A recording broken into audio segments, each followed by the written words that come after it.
Dreaming of a 6-night getaway to paradise? Escape to the islands of Tahiti and Moorea with Air Tahiti Nui, the world's most immersive travel experience. This all-inclusive vacation package is designed to take you to a tropical haven, starting with non-stop flights from Los Angeles or Seattle to Tahiti. From the vibrant cabins to the warmth of our Polynesian crew, you will be transported to Tahiti from the moment you step on board. Your package includes luxurious hotel stays, ensuring that your experience is as comfortable as it is enchanting. Start each day with a delicious Polynesian breakfast, enjoy exciting excursions that showcase the beauty and culture of the islands, and take advantage of convenient transfers that make your trip seamless from start to finish. All of this begins at just $26.95 per person. Whether you're looking to explore crystal clear waters, unwind on pristine beaches, or immerse yourself in rich Polynesian culture, Tahiti and Moorea offer endless possibilities for both adventure and relaxation. Call 1-877-468-2448 now to book your Tahiti and Moorea escape. Lovers wants to know, ever forget Valentine's Day in the past? Need to make up for it? Do it and them right this time with the perfect pleasure present from Lovers stores. Whether you're looking for spicy toys, alluring lingerie, or exciting accessories, Lovers has it all. Save 20% when you mention unforgettable at one of our 18 Western Washington locations. Offer valid with free Lovers Afterglow Rewards membership until February 28th. Some exclusions apply. What's up? It's your boy, the Ted Smith. When that pipe starts to trickle and you're in a real pickle, call Pinky. When that burst pipe starts to smell ripe, call Pinky. When your water heater's shot and it won't get hot, call Pinky. When you get home to a flood, call your best bud. Pinky's Plumbing to the rescue. No job is too big or too small. Pinky's does it all. So when your plumbing backs up and things get stinky, call Pinky's. Pinky'sPlumbing.com.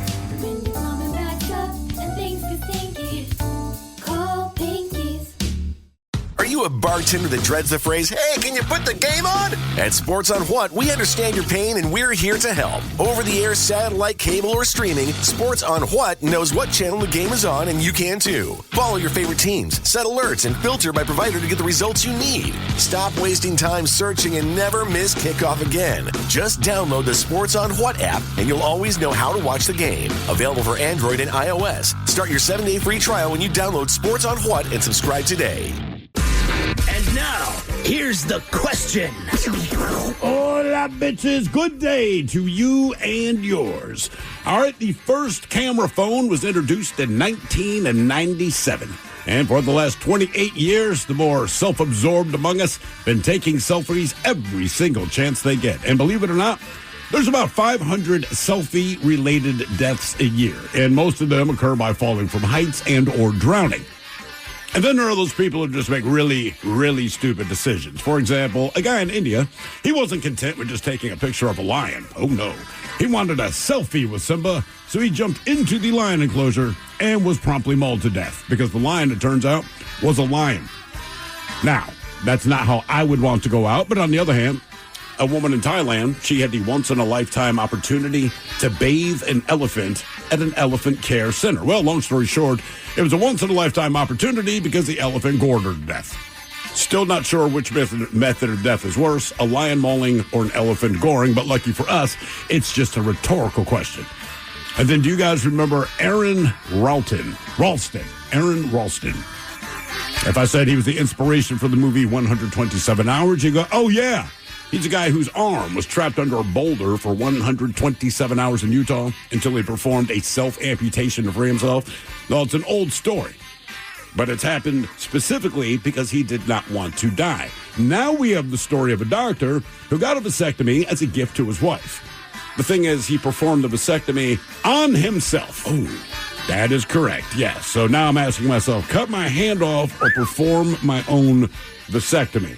Not something I would ordinarily ponder, but today is the random Would You Rather question brought to you by our friends at Advanced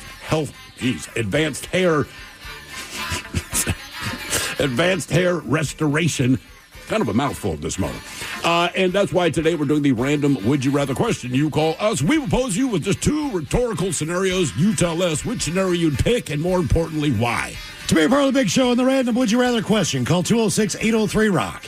Like the Men's Room on Facebook, follow us on Twitter and Instagram at Men's Room Live, and send those emails to the Men's Room at KISW.com. The debauchery rolls on. You're listening to the Men's Room with Miles and Thrill. 99.9 KISW. Oh, Pacholas, away we go. Welcome to season 20, episode number 4,246. What a large and in charge program we have for you today. Guaranteed future repeat. Exciting return of Who Sucks Less. Steve, I don't know how you do it. You find people doing bad things in the news each and every week. You bring us 3 stories. It is up to us to determine, of the 3, which one sucks the least. How are we looking this week on Who Sucks Less? We got one guy who's super creepy, and then 2 people that use fire as retribution. Fire. Oh, is good this the woman- old-fashioned fire. Is this the woman who went to Puerto Rico? Yeah, went back to the bar? Yeah, there is her, and then there is a 19-year-old in Wisconsin who was unhappy about the TikTok ban. Yeah, I know you got the story coming up. The most amazing part of that story was it seems to me that she has no recollection of any of the events It's amazing. that transpired. She has no recollection, No. and yet she chose to flee. Immediately. Right. I got 10 more days booked, but I'm going to go ahead and go back home now. Unbelievable. Well, that's Puerto just Rico. instincts. Oh, Yes, it yeah, is. of course. Yes, it is. Oh, what else do we have for you today? Check us out for 1 hour on the Odyssey app, Odyssey.com. Be sure to sign in for your chance at $5K a day. All it takes is 1 hour of listening anytime during the day. You will be eligible to win that money. So keep that in mind as you listen to the show. It's easy to do if you don't have an Odyssey app. Download it. It's absolutely free. Be sure to sign in so they know you're there. Right. And then from there, listen to the show for just 1 hour, and you are good to go.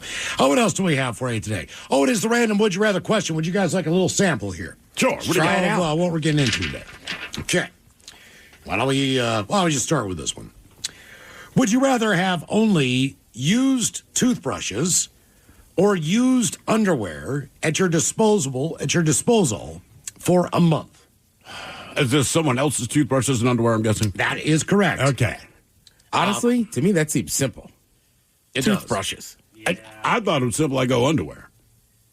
Look, man, my general reasoning, neither one of these makes me happy, but assuming that they did not poop themselves or pee themselves, I understand it has touched their nasty bits, but it's not being inserted into my body, where the toothbrush... Yes. You know, and look, and here's the thing, you can even have a clean mouth, but you don't always have a clean mouth. Sometimes a chicken stuck in their teeth, sometimes people's gums bleed a little bit. Something about the idea of taking that toothbrush and then sticking it in my mouth really I just feel like really part of the bugs me. routine with a toothbrush is, at least mine is, right? Like you put some water in your mouth, you rinse off the brush, toothpaste, brush, That's exactly clean right. it off again, set it down. That's exactly where I thought you were going to go with this, because at least the toothpaste is a cleaning solution that you're putting on there. It's still gross. That it's been in somebody else's mouth. But if your toothbrush isn't clean, you've just rinsed off any visible residue, right? And you that feel what matters? And you feel well, yeah, because it's yours. You know, like you're going to use your toothbrush again. So once you get rid of the visible evidence that you brush crap out of your teeth, you put it back. You are okay with that, right? Because it's yours. But like, I don't want to use my kid's toothbrush, and I know they rinse it off when they're done. Have you? But I also, I don't know, man. Have you ever worn someone else's underwear for a day? not that had not already been washed? I have lately. Lately. And they were washed, but it was still... well, if they're washed, It's not as bad. It was not good. I'm telling you right now, I did it. It was freaking weird. Is that why my gym boxers were missing? No, it was. I was going to go see. The family. They were all meeting up in Pittsburgh. All right. I get to Chicago, and of course, whenever you get to Chicago, something's going to happen, right? So my flight got delayed, and I was on basically a little puddle jumper into Pittsburgh. Okay. So a smaller airplane, but I definitely switched planes. I went down to the smaller prop planes, off of a airplane in Seattle, like a regular one, and my baggage didn't make it. Now, Of course. I had been in that airport for about 4 hours, in the Chicago airport. And, you just get that icky feeling. Yeah, of course. So I get to Pittsburgh, no bag. I'm like, you got to be kidding me. Yeah, my bag is in Chicago, apparently. Still, not a big deal. I get to my brother's house, and I'm like, hey, man, I need to take a shower. Also, can I just throw these clothes into the washing machine? That way, at least nothing more. Like, I don't have this. I was pitting. You pit in It's an airplane airport travel, because, man. It's just that you just feel like you feel scummy. you like to take a shower after you're done. Yes, you do. Right. So I throw everything into his washing machine. Don't think twice about it. Jump into the shower. I get out. He's got clothes for me. He's got some sweatpants and a T-shirt. All good. And I'm like, Nick, I threw my underwear in there. Do you have underwear? Why don't you just go commando, man? You know what? I mean, that'd have been my first thought. Like, I because appreciate my brother it. is a medium and I am a large. And these sweatpants were a little bit more revealing around my two nieces than I would have preferred. Sure. All right, so to speak. So I was like, dude, I need a pair of your underwear. So he gives me a clean pair of his underwear, and I put them on, man, and it was just, I cannot explain the weirdness factor and how it felt to where someone's different style. First of all, they were cotton. I cannot tell you the last time I put on a pair of cotton underwear. Yeah, mine are, what is it, like the Under Armour material, also, whatever that is. They were also like the shorties. They weren't the old school tighty whities this big. They're kind of more of a, like a smaller brief. Were you shocked when you saw the underwear? Jockey underwear. I mean, I don't know. I just don't find it that odd. I have a couple friends that are like the same size. It's just like I don't know. You're watching games. Somehow you stay over an extra night. It's like, if it's a clean pair, I'm like, yeah, sure, whatever. Okay. For whatever reason, I just thought it felt weird. In a pinch, yeah. But just if I had to make the option, if they said, look, you're going to be a guest at my house, I can either give you one clean pair of underwear just for you, right? Brand new. I haven't worn them. Or a clean toothbrush. Otherwise, you got to reverse it. I'm pretty sure we went on a trip one time. I'm taking the underwear. I really am. You didn't bring a toothbrush. You just used mine. I did. Yeah, that's what I'm saying. Yeah. we've already done this. But because I didn't care. But it's a situation where I had to. I'm like, there is no toothbrush. I must brush my teeth. I didn't bring mine. I'm going to use his toothbrush. But I would not have used your toothbrush if I had mine. But I would rather you brush your teeth with my toothbrush than be sitting beside you at a bar with your underwear? stank breath for 3 days. You know, I mean, like, that to me was more That's important. the other benefit of it. You know, just, I don't know, man. I'm going underwear. I think I'm on Ted's team. I'm going toothbrush. I'll use your toothbrush. Me too. Yeah, I don't know. Just because it's going in my mouth, man. And like anything. But I can rinse it off real good. You can. I mean, are the underwear clean or not? The ones that they just in this scenario, no. Right. All right. So in that scenario, then I'm sticking with toothbrush. Mm-hmm. If you've already washed your underwear and I'm just borrowing a pair, then I'd probably go underwear. Sure. Okay. Yeah. I look at it like this. It's like a piece of chewed gum that was not originally in your mouth. And they said, look, man, you can either stick this in your pants or you can continue chewing this gum. I'm putting the gum in my pants. Like, if you went to the gum wall, pulled off, we don't know who's chewed it, we don't know what the deal is, and just said, like, your mouth or your pants, I'm not going to be comfortable, but I'm putting it in my pants. There's something about putting, I don't know, questionable things going in my mouth really just does not appeal to me on any level, man. Okay. Especially if it's been in someone else's mouth first. The only time you make an exception is when you're a parent and you can't believe you pulled these moves, right? Kid's like 2 years old, you're at a restaurant. They have thoroughly chewed whatever it is they're eating, but they're not going to swallow it, and somehow it ends up in your hand. And it's that weird moment. You don't know what else to do. Like, whatever, there's no napkin around, whatever, and you just pop it in your mouth. But dude, I'm telling you, it's not like you want to do it, but somehow when your kids, I wouldn't do it now, because now they got nasty teen mouths. Put it down on the plate. It's just one of the, I'm like at the airport or something. I don't know. You're on the plane. It's just like the situation is, it's in your hand. There's nothing else you can do. So you just pop it in your mouth, and as long as I'm not proud, man, but I've done it. My wife's done it. You don't try to do it. It just happens. It's weird, though, too, is people will, like, share a joint. Absolutely. That's in your mouth. Joint, man. I would say it's rare, but I have definitely been somewhere where a sandwich was so good it blew me away and just been, like, turned it around and been like, you got to try a bite of the sandwich. But that's always the move, right? You turned it around. No, you must take, if you want a bite of my sandwich, you got to bite where I've been. Mm-hmm. It's always, you switch it around. Yeah. That's the rule. Hello, Daniel. Welcome to the men's room. Liquor and whores. Liquor and whores. Daniel, welcome to the program and the random Would You Rather question. Thank you. I'm so thrilled on that one, just because the amount of potential bacteria that your mouth can absorb compared to the sac and the skins down there is so much more protected area than it's just not inside of your mouth, man. Well, someone here says, I'm borrowing a pair of shorts and using that as underwear before wearing someone else's, or using their toothbrush. Okay. Daniel, let's go with this one. But I'm also with Miles. I have a hard time going commando anywhere.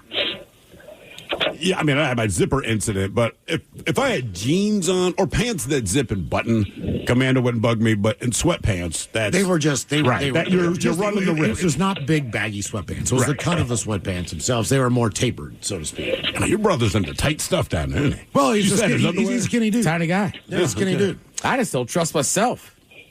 Going commando. Yeah. I admit it, all you guys, we would all just get to the ladies' drawer and use theirs instead of our buddies, right? I'm only kidding. All right, Daniel, let's go with this one. Would you rather perform your own vasectomy or amputate your own hand? And any choice of hand? Well, that would be kind of, yeah. Oh, goodness. Thanks, Miles. That was a freaking loaded question, dude. I'd probably give myself a vasectomy. Are you serious? Yeah. I'm going to be 53 tomorrow. I've got kids. I don't need to be raising no more. But here's the question. Do you know how to perform a vasectomy? Like, I don't think you need a lot of skill to amputate something. You just need force and sharpness. And I don't want to do it, but I know I can successfully. A vasectomy, if I don't know what I'm doing, all I'm doing is causing a much bigger problem down the road. True, but in a vasectomy, you're cutting a vast difference from the testicle. Yeah. And then you need to actually, if I'm not mistaken, you also need to solder it so there's no fluid that goes through that vast difference of seminal fluid. Or time. Yeah, you either cauterize it or you tie it up. Yeah, you're not wrong. I'm just, at the point that I've opened myself up.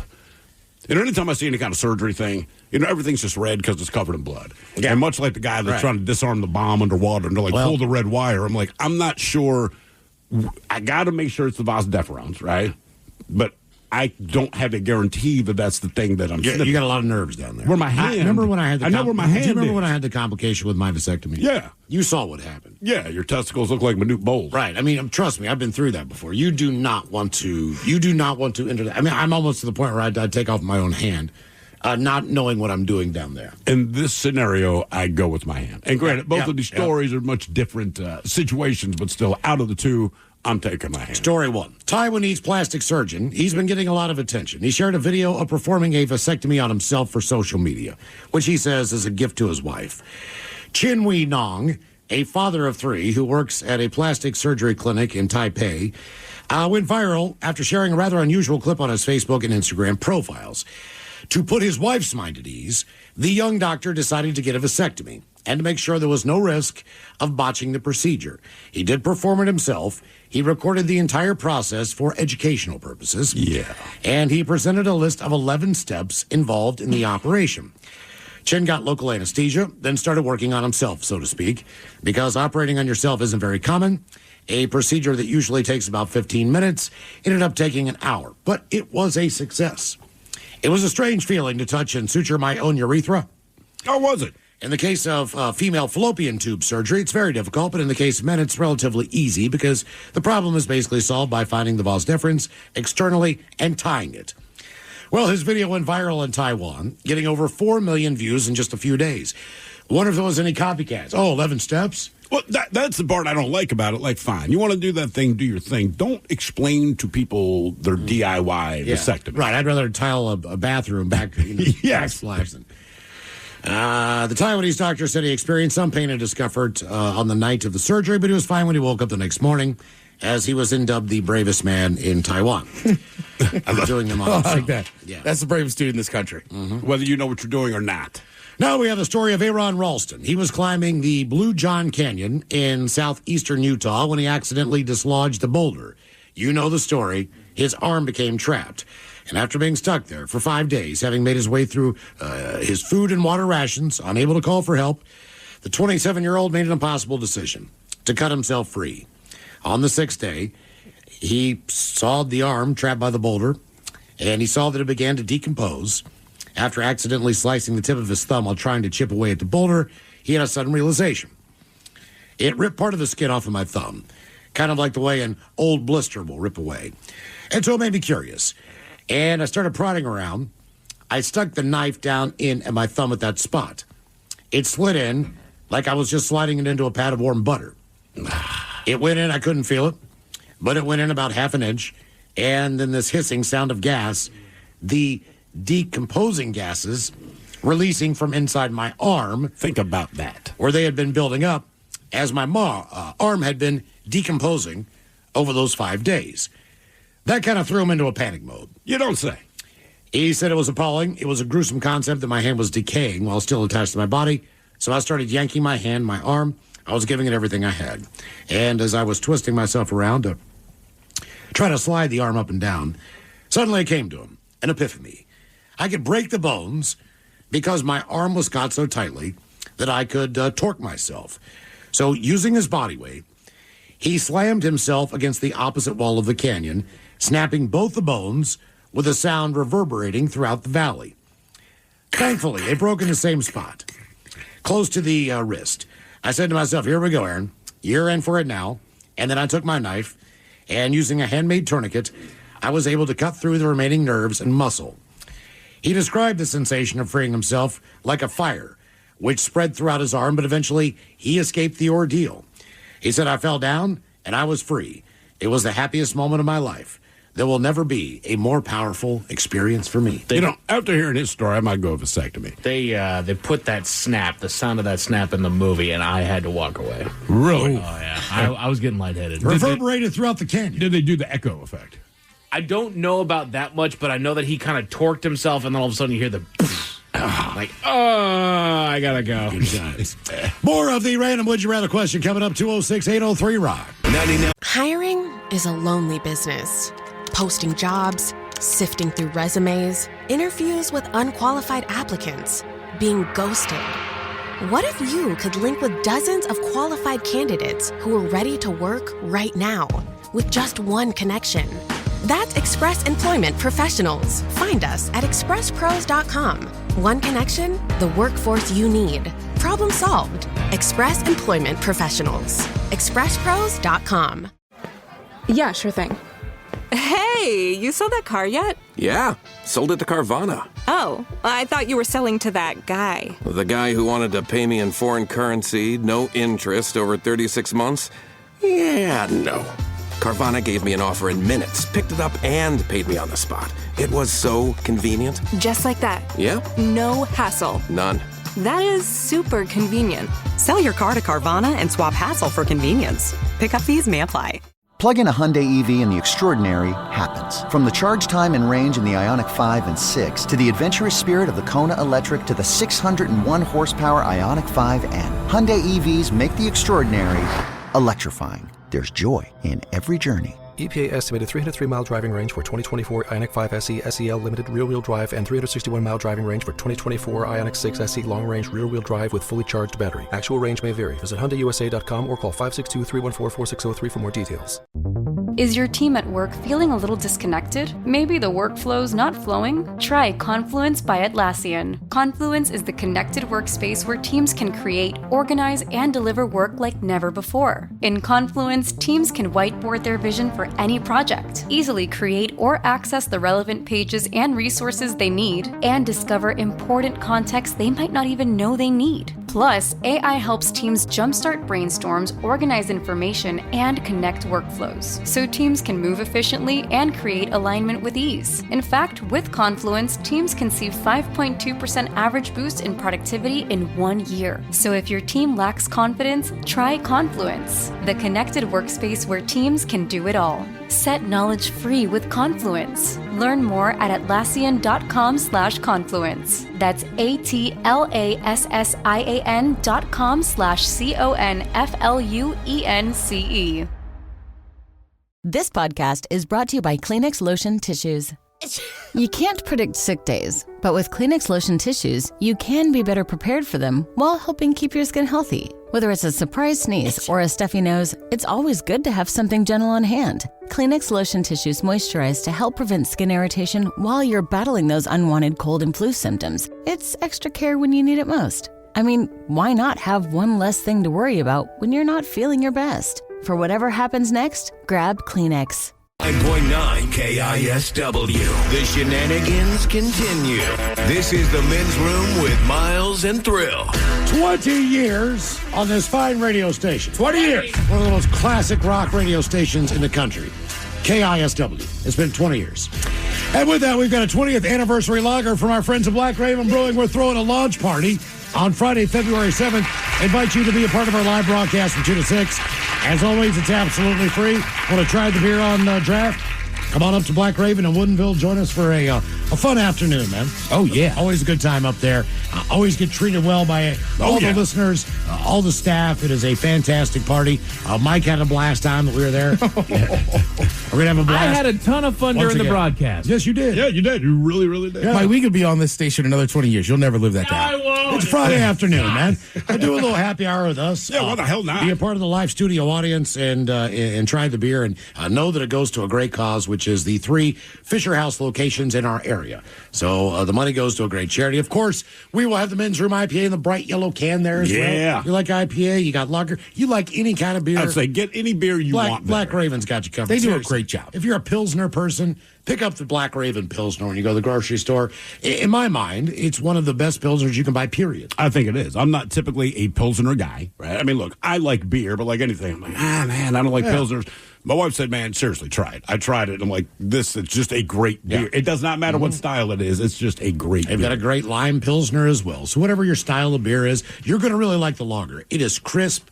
It is fresh. It is a great tasting beer. I have had quite a bit of it. And it's going to be here for our 20th anniversary year. So we're doing a little launch party to celebrate. We will have many more stops on the Men's Room World Tour. We got the rest of the year, man. Look, we're going to hit 20 years once. We're doing this anniversary, obviously, all year long. So we're doing one of those birthday month type things. But it's going to be the entire year of 2025. So I ran into somebody like a week ago. They were like, I didn't realize your beer was with Black Raven now. It's like, it is. And they were like, I've always liked their beer. And I was like, you're a bit of a trickster, aren't you? Yeah. I see what you did there. That is a quality beer.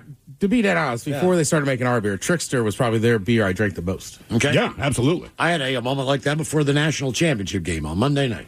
They bring out the lovely lady to sing the national anthem. What is her name? Coco Jones. And I was like, that's a Black Raven Porter. Yeah. I know that beer. She should be on the can. Yeah. You know what I mean? It should sing when you open it. They're both striking. Exactly. Yes. I noticed that too. Men's Room, a launch party for our 20th anniversary lager. Again, Friday, February the 7th from 2 until 6. Please join us. It is absolutely free. Okay, it is the random Would You Rather question, 206-803-ROCK. Hello, Terry. Welcome to the Men's Room. Hola. Hola! Terry, welcome to the program. And the random Would You Rather question. Okay. It's going to be a tough one. Would you rather go without all meat from a pig, all seafood, all meat from a cow, or all the meat from a chicken? So you're going to go without any kind of pig, any kind of seafood, any kind of cow, or any kind of chicken. Which one would you pick to go without if you had to? Well, pig is out of the question because that's got bacon. So pig's off the table. I'd have to go chicken. I mean, you got seafood, you got your lobster and your shrimp and your clams. That's what's chicken got. It's got a wing and a couple of legs. Okay, all right. Look, I think it depends on how much you like chicken. I think I'm a bigger fan. So this might be the most unpopular opinion ever. But I think out of all these choices, I am going to go without the meat from a cow. That's where I'm at. The beef. I know that sounds crazy because I love a hamburger. I do like an occasional steak. I love beef ribs if you can find them. They're just hard to find. But other than... But you can still get pork ribs, which I know are different than beef ribs. But if you really want ribs, you can still get pork ribs. I just feel like there's not as much... I love pot roast. I just think all things considered, as far as meat goes, I could live without the cow before any of the other things, if that's the choice. Fried chicken would be hard to give up. It is. Chicken wings, chicken tacos. I feel like hamburgers would be the biggest thing for me with giving up meat from a cow. But the thing is, every time I eat beef, I'm not necessarily excited because I take it so much for granted, even if you're getting a steak. Right? Yeah. It's one thing if you go out for a nice steak dinner because it's an experience, but if I couldn't get a steak there, I can still get a good meal, right? Anytime I'm eating pork, I'm super aware that I'm eating pork and like there's just a little bit more happiness. And chicken, to me, is like the tofu of the meat world. But with that said, it serves a great purpose. Because like you said, man, fried chicken wings, all that kind of thing. But a good, chicken marinara. You know what I mean? Chicken masala. Right. I mean, shredded chicken and a taco. Chicken is super versatile. Chicken salad. And the thing about chicken, this is what I appreciate about chicken. On its own, chicken doesn't have much taste, but it'll kind of taste like anything you want it to taste like for that meal. And that, to me, you can go to an Indian restaurant and get, butter chicken. You can go to a Thai restaurant and get chicken fried rice. See, I think, honestly, even though bacon is that good, I think I'm taking the pig off. Really? Because I feel like the pig, it's easier to... you could eat chicken sausage. Sure. You could eat beef bacon. turkey bacon. I think this Austin barbecue scene has thrown you off. Because traditionally you were a North Carolina, South Carolina barbecue fan, which is ribs, pulled pork, all those things. I know, but I just don't eat it anymore. Dude gets a cowboy hat, and look what happens to him. Puts it on, it's all beef. Trust me, Cowboy Ted was in full force on Sunday. See that? I'm just saying, though, but I feel like everything from the pig, there's another version of it. Whereas, like, what about that pork shoulder you made? I mean, you're not wrong. Yeah, that's good. I mean, you're not wrong, but none of the other bacons taste like pork bacon, right? I mean, I'll put it this way: like, you can use, turkey sausage, all this stuff, and if you put it with other things, it's fine. But bacon is one of those things that after we make it, I'll put it in something else, but there's still a plate of bacon on the counter. Yeah, and it becomes my snack while I'm trying to figure out what to do with the bacon. Yeah, I was saying that to Miles yesterday. I went home. We made nothing bacon. else is a steak, though. You know what I mean? You can try and call something a steak. Like, nothing else is really a burger. No. Chicken, I just love too much. I eat chicken all the time. Look, man, lamb burgers. I'm telling you, lamb would be my substitute for steaks and burgers. I really like lamb. If you do go to that steakhouse, they typically will have a pork chop, a really good grilled pork. Yeah. Sure. So that kind of could substitute as your steak. Right. They always have seafood. Yeah. I don't know. I think that it would not be easy. My buddy Jeff, who went through that tick experience and can't eat beef anymore, he's in living hell because he can't eat pork either or lamb. But he misses beef more. So, and he's But I also think it depends where you live. If we were in Chicago, I doubt that I would give up the cow. Correct. Because based on the fact all the things they do. Where are you at, Mike? I'm probably going to lose the seafood, not going to lie. I knew it. I love shellfish. I really, really do. It's just such a rare entity for me to eat that I'm already basically living without it. You're living without it because your wife doesn't like it. That's part of it. But also, I just don't go for it either.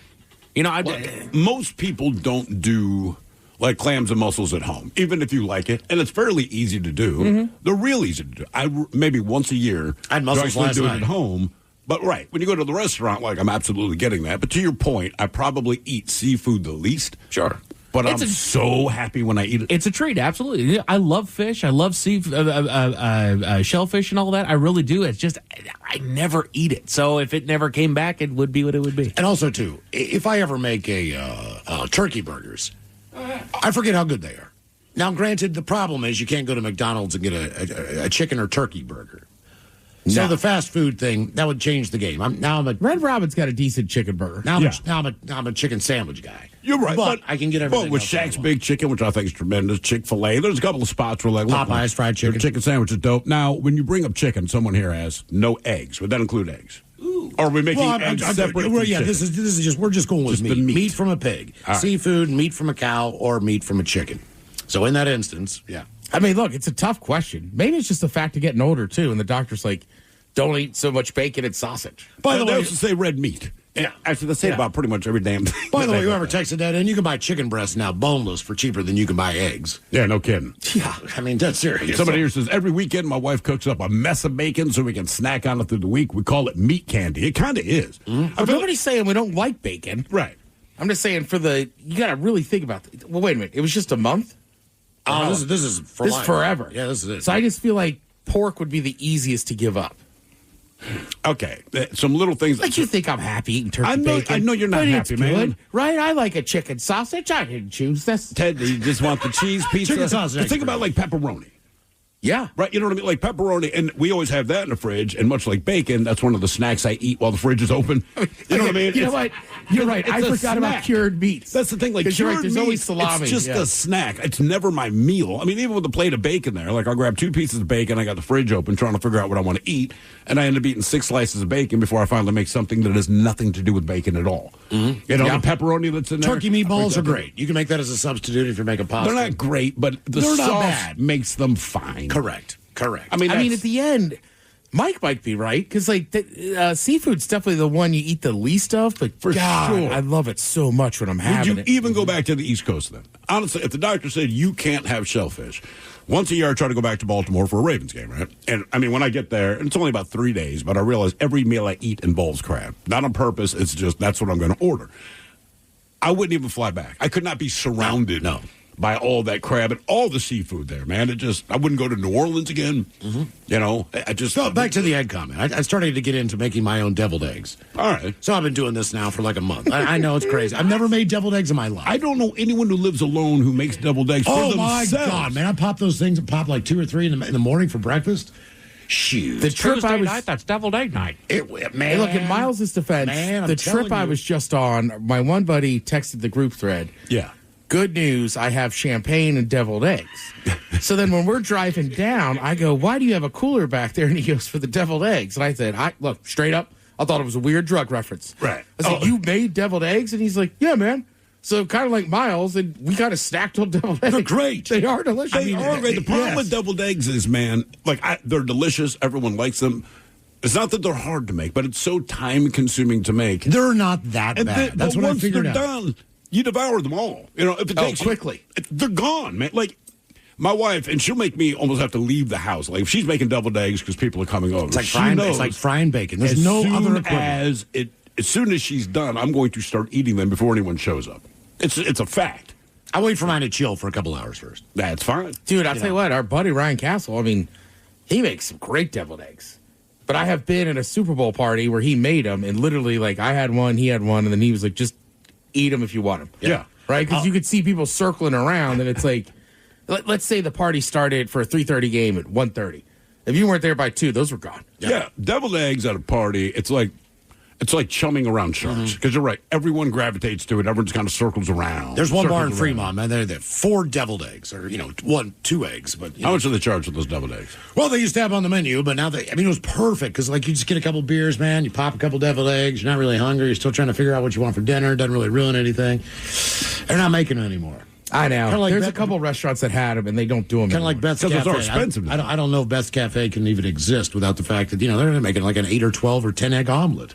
There was a place I used to go that would take the half an egg and then put it in panko and fry it real quick. Ooh. And then put the filling in. If I went to Costco, if I go to Costco, I can get a tray of anything, say, for a Super Bowl party, right? Do they have trays of deviled eggs? Like, are the QFC does. For real? Yep. Are they good? Do they still? I haven't had them yet. It's going to be an expensive tray. I don't care. I don't want to have to make them. I just want to eat. It's the same reason I'm going to a restaurant. I don't want to cook this. You could buy a tray of cocktail shrimp now, and it would be cheaper than a tray of deviled eggs. I know. But I'm going to treat myself, man. Okay. I'm just saying. He's out there living, dude. It's a QFC. Yeah. Mental note. There's a section with, like, trays of, like, party, like, football foods. There's definitely a tray of deviled eggs in there. And you can tell I've stood there and looked at it 1,000 times. You just haven't pulled the trigger? Well, no, because then what if I don't end up going to that party? Then you're going to be happy eating all the deviled eggs. Yeah. Because if you take them to the party, you're going to be pissed because you only get 2 of them. Everybody ate the rest. About how many deviled eggs are on the tray? If you had to guess. I don't know. I bet I can look it up and find it. I'm all about this now. Hello, Franco. Welcome to the men's room. Good day, Baltimore. We'll get them next year. Hola! That's what we said last year. Okay. Yeah. Again next year, too. All right. Yeah, I know. Okay, let's get into this one. Would you rather poop in front of a complete stranger or poop in front of your mom? Would you rather poop in front of a complete But as an adult, let's say in front of my mom. Really? I'm going for a complete stranger. It's probably more likely a medical or health reason that I'm crapping myself. So I'd rather. No, I'm talking about, look. Then I'd still take a complete stranger. Next time you go to the bathroom, I'm just going to be standing there watching you. That's all. Or your mother. Are you a doctor? No, I'm just a guy in an Exxon bathroom.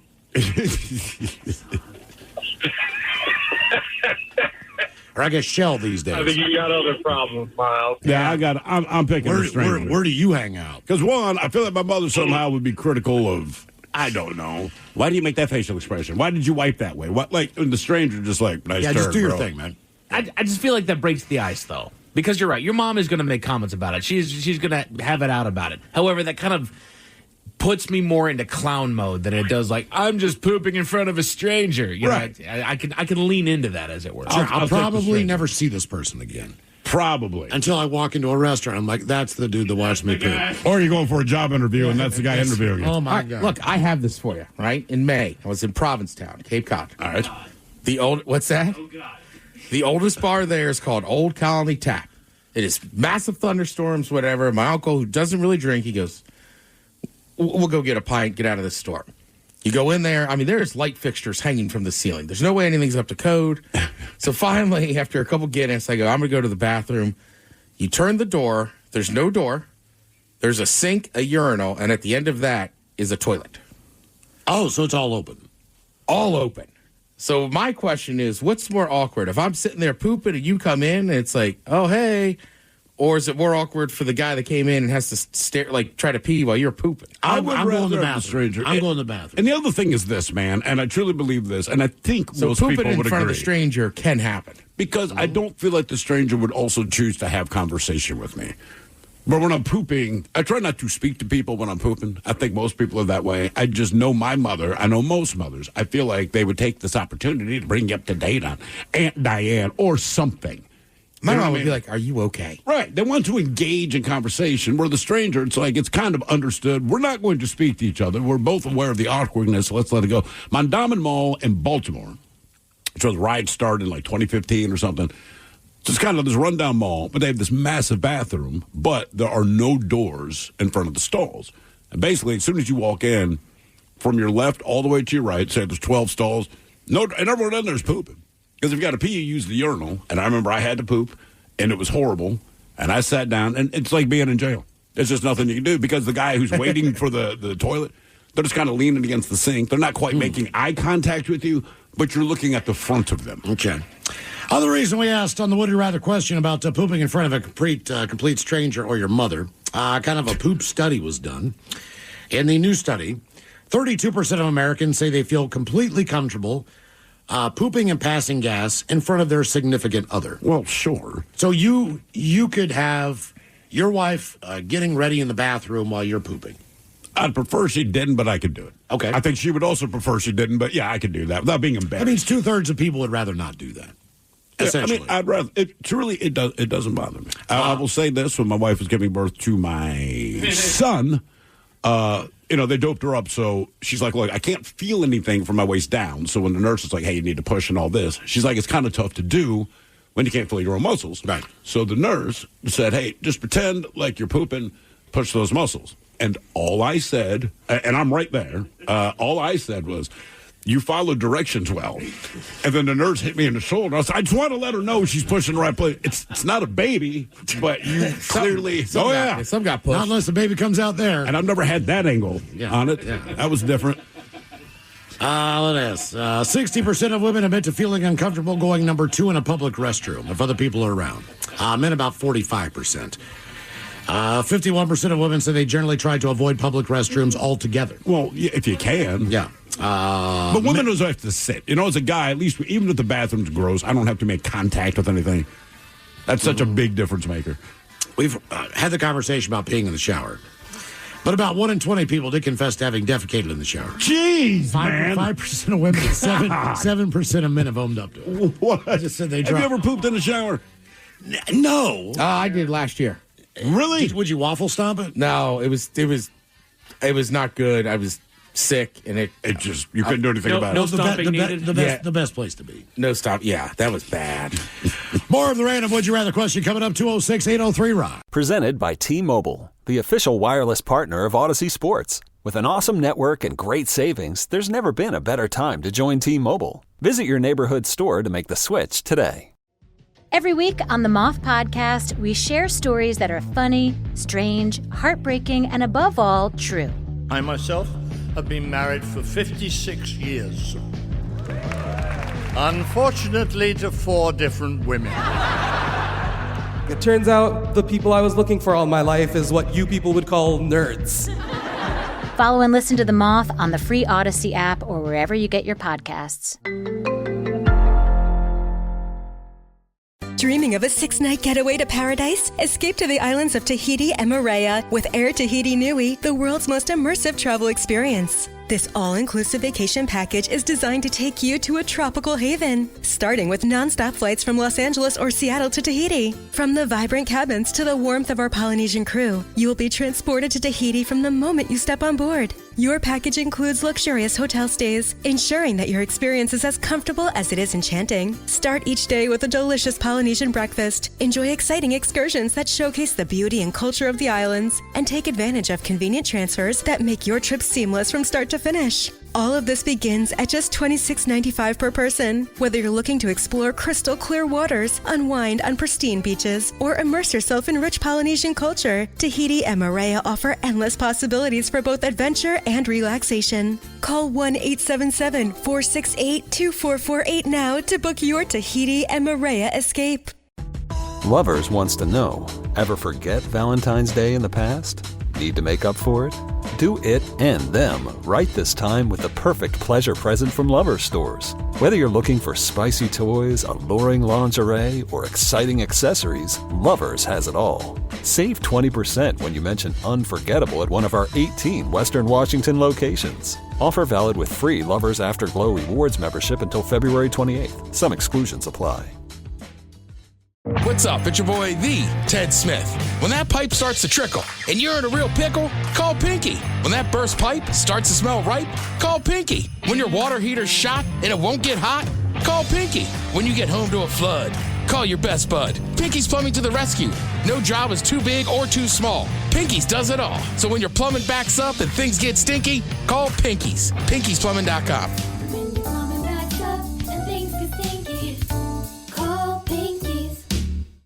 Anyone know what channel the game's on? We know. Download the Sports on What app today and always know how to watch the game. Satellite, cable, or streaming. Sports on What knows the channel the game is on, and you can too. Subscribe today to start your 7-day free trial. Sports on What? We know. 99.9 KISW. We return to the men's room with Miles and Thrill. Heads up. Check out the show for 1 hour. Your chance to win your share of $5K a day. It is that easy. If you listen at Odyssey.com, sign in. If you got the Odyssey app, you're probably already logged in there. So I'll just listen for 1 hour. Hell, you never know, man.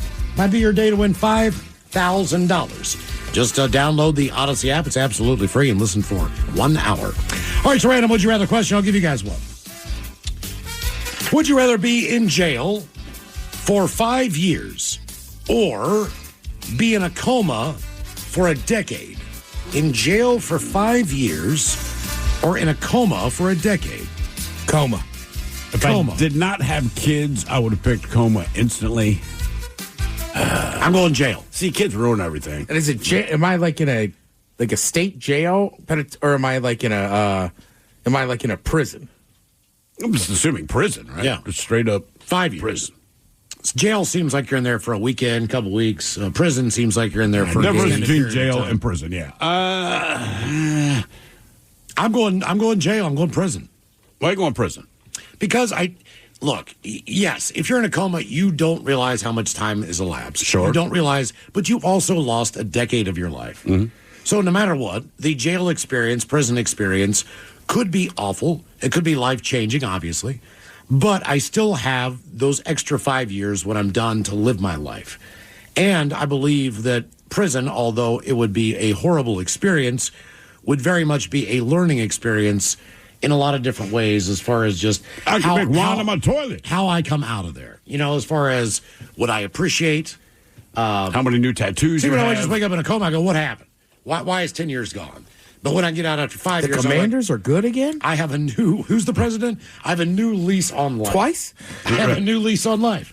You know, I think I would appreciate things more than just waking up and going, what the hell did I miss? Or you might be more of a hardened criminal. I would also know everything. That's the thing. You're gonna learn a lot of stuff in there. Correct. For sure. Yes. What you choose to do with it when you get out is your own business. But so I was reading something over the weekend about a guy who spent, I think it was like 4 years in prison. And he was just like, look, man, it's louder than you think it is. For the most part, you don't have to mix it up with people if you just know to kind of keep your mouth shut, don't snitch on people, blah, blah, blah. It's like, but it's not awesome. And then he said one of the hardest things is when you get out of prison, because you've been such an isolationist, just for yourself. It's kind of weird to deal with people try to again. reintroduce yourself. And people, as he said, everyone kind of recognizes that people can be petty about this, that, and the other. But he goes, man, when you get out of prison, people's pettiness becomes like a trigger. Mm-hmm. And even if you're doing like minimum security, you're a lot harder on the backside than you were going in, unless you're like a career criminal or something. So he goes, I just had a hard time adjusting. because the jobs you can get are kind of crappy, and typically a lot of those crappy jobs you're dealing with customers, and customers can be bitchy. And he's like, it's like, look, I haven't stabbed anyone, but he's like, man. Well, you get your Karen rolls in there, and he's like, you want to jump over there and kill her, and you can, and he goes, because the worst thing that's going to happen is I go back to the place that I've already survived. Also, he goes, so that was his particular depending on the situation and depending on why you're in there, you have a chance for probably some vocational advancement if that is offered. I like how you put that. Yeah. Well, whether that's doing, you make it sound lovely. I know vocational. We offer vocational advancement, free religion classes. 5 years, I can get an online degree if I'm allowed to do that. I could also take if they have. Do you want to?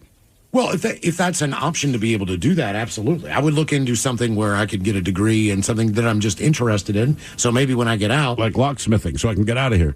Yeah, exactly. Whatever the hell it is, to learn a trade, I think would be valuable. Whether it's automotive repair or whatever they offer in there. You're not wrong, but you can do that now. You know what I mean? If I were that inclined to want to do that, I would already be doing it without going. I can do it in prison for free. Well, it is a cost-saving measure.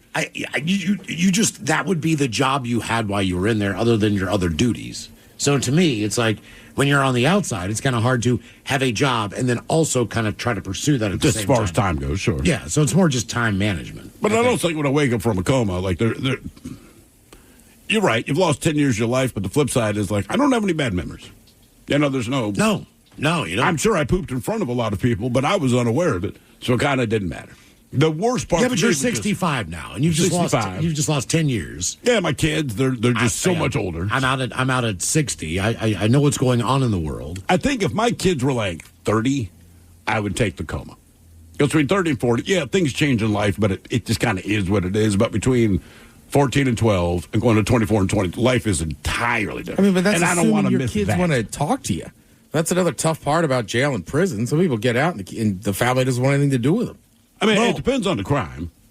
Correct. Like, as long as I don't kill their mother, I think they would probably still be inclined, like, I robbed a bank or drug stuff. I'm just trying to think what most likely what I would go with. And the good news is, more than likely when you're in there, she would probably leave you and find someone else. So when you came out, you'd have a fresh start. There you go. You know what I'm saying? I'll take the coma. You taking the coma? Well, I'd be 54. Look, brother, I can guarantee you, if you're in a coma for 10 years, your significant other is moving on. Oh, God, yeah. They don't know if you're ever going to come out of this. So, it's almost a guarantee. I mean, there would be terrible things, right? Like, my mom's 80. More than likely, my mom would have passed away. Sure. Right? So, there will be, I mean, obviously, that's why it's a good question. But I think 5 years in a prison would be It's hard. tough, man. Yeah. Oh, you're not wrong about that. I'm trying to weigh the options and come up with what I believe to be the right scenario. Trying to make shine a turd, so to speak. Right. I go 5 years for the kids. I didn't even tell you know why I'm in here?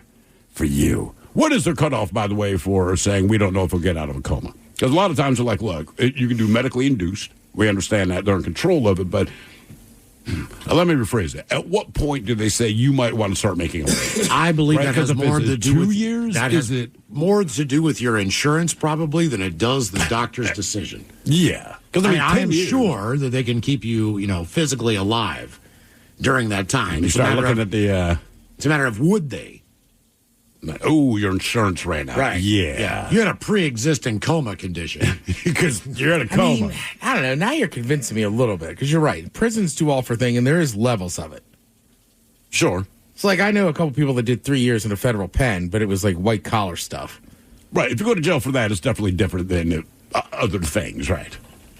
My big thing is I don't want to have to join the skinheads. You don't have. That's always your go-to. It is. You immediately. I'm joining skinheads. Like, sorry, man. That's what I got. I want to survive. I know.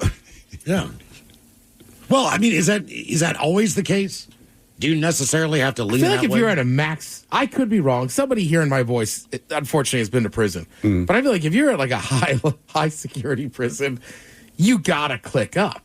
So you know what I mean? It seems like blacks stay with blacks, Mexicans stay with Mexicans, and the whites like it's like you don't like a lot of like I watched too many. You can't be shows. a white person and not be a skinhead. I don't think so. Don't they have the white non-skinhead group? I think you could, but I don't know. Yeah. Well.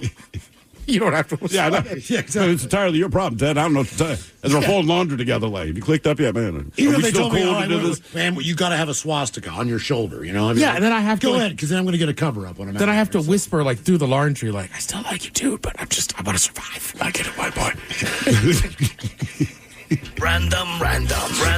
Hello, Jordan. Welcome to the men's room.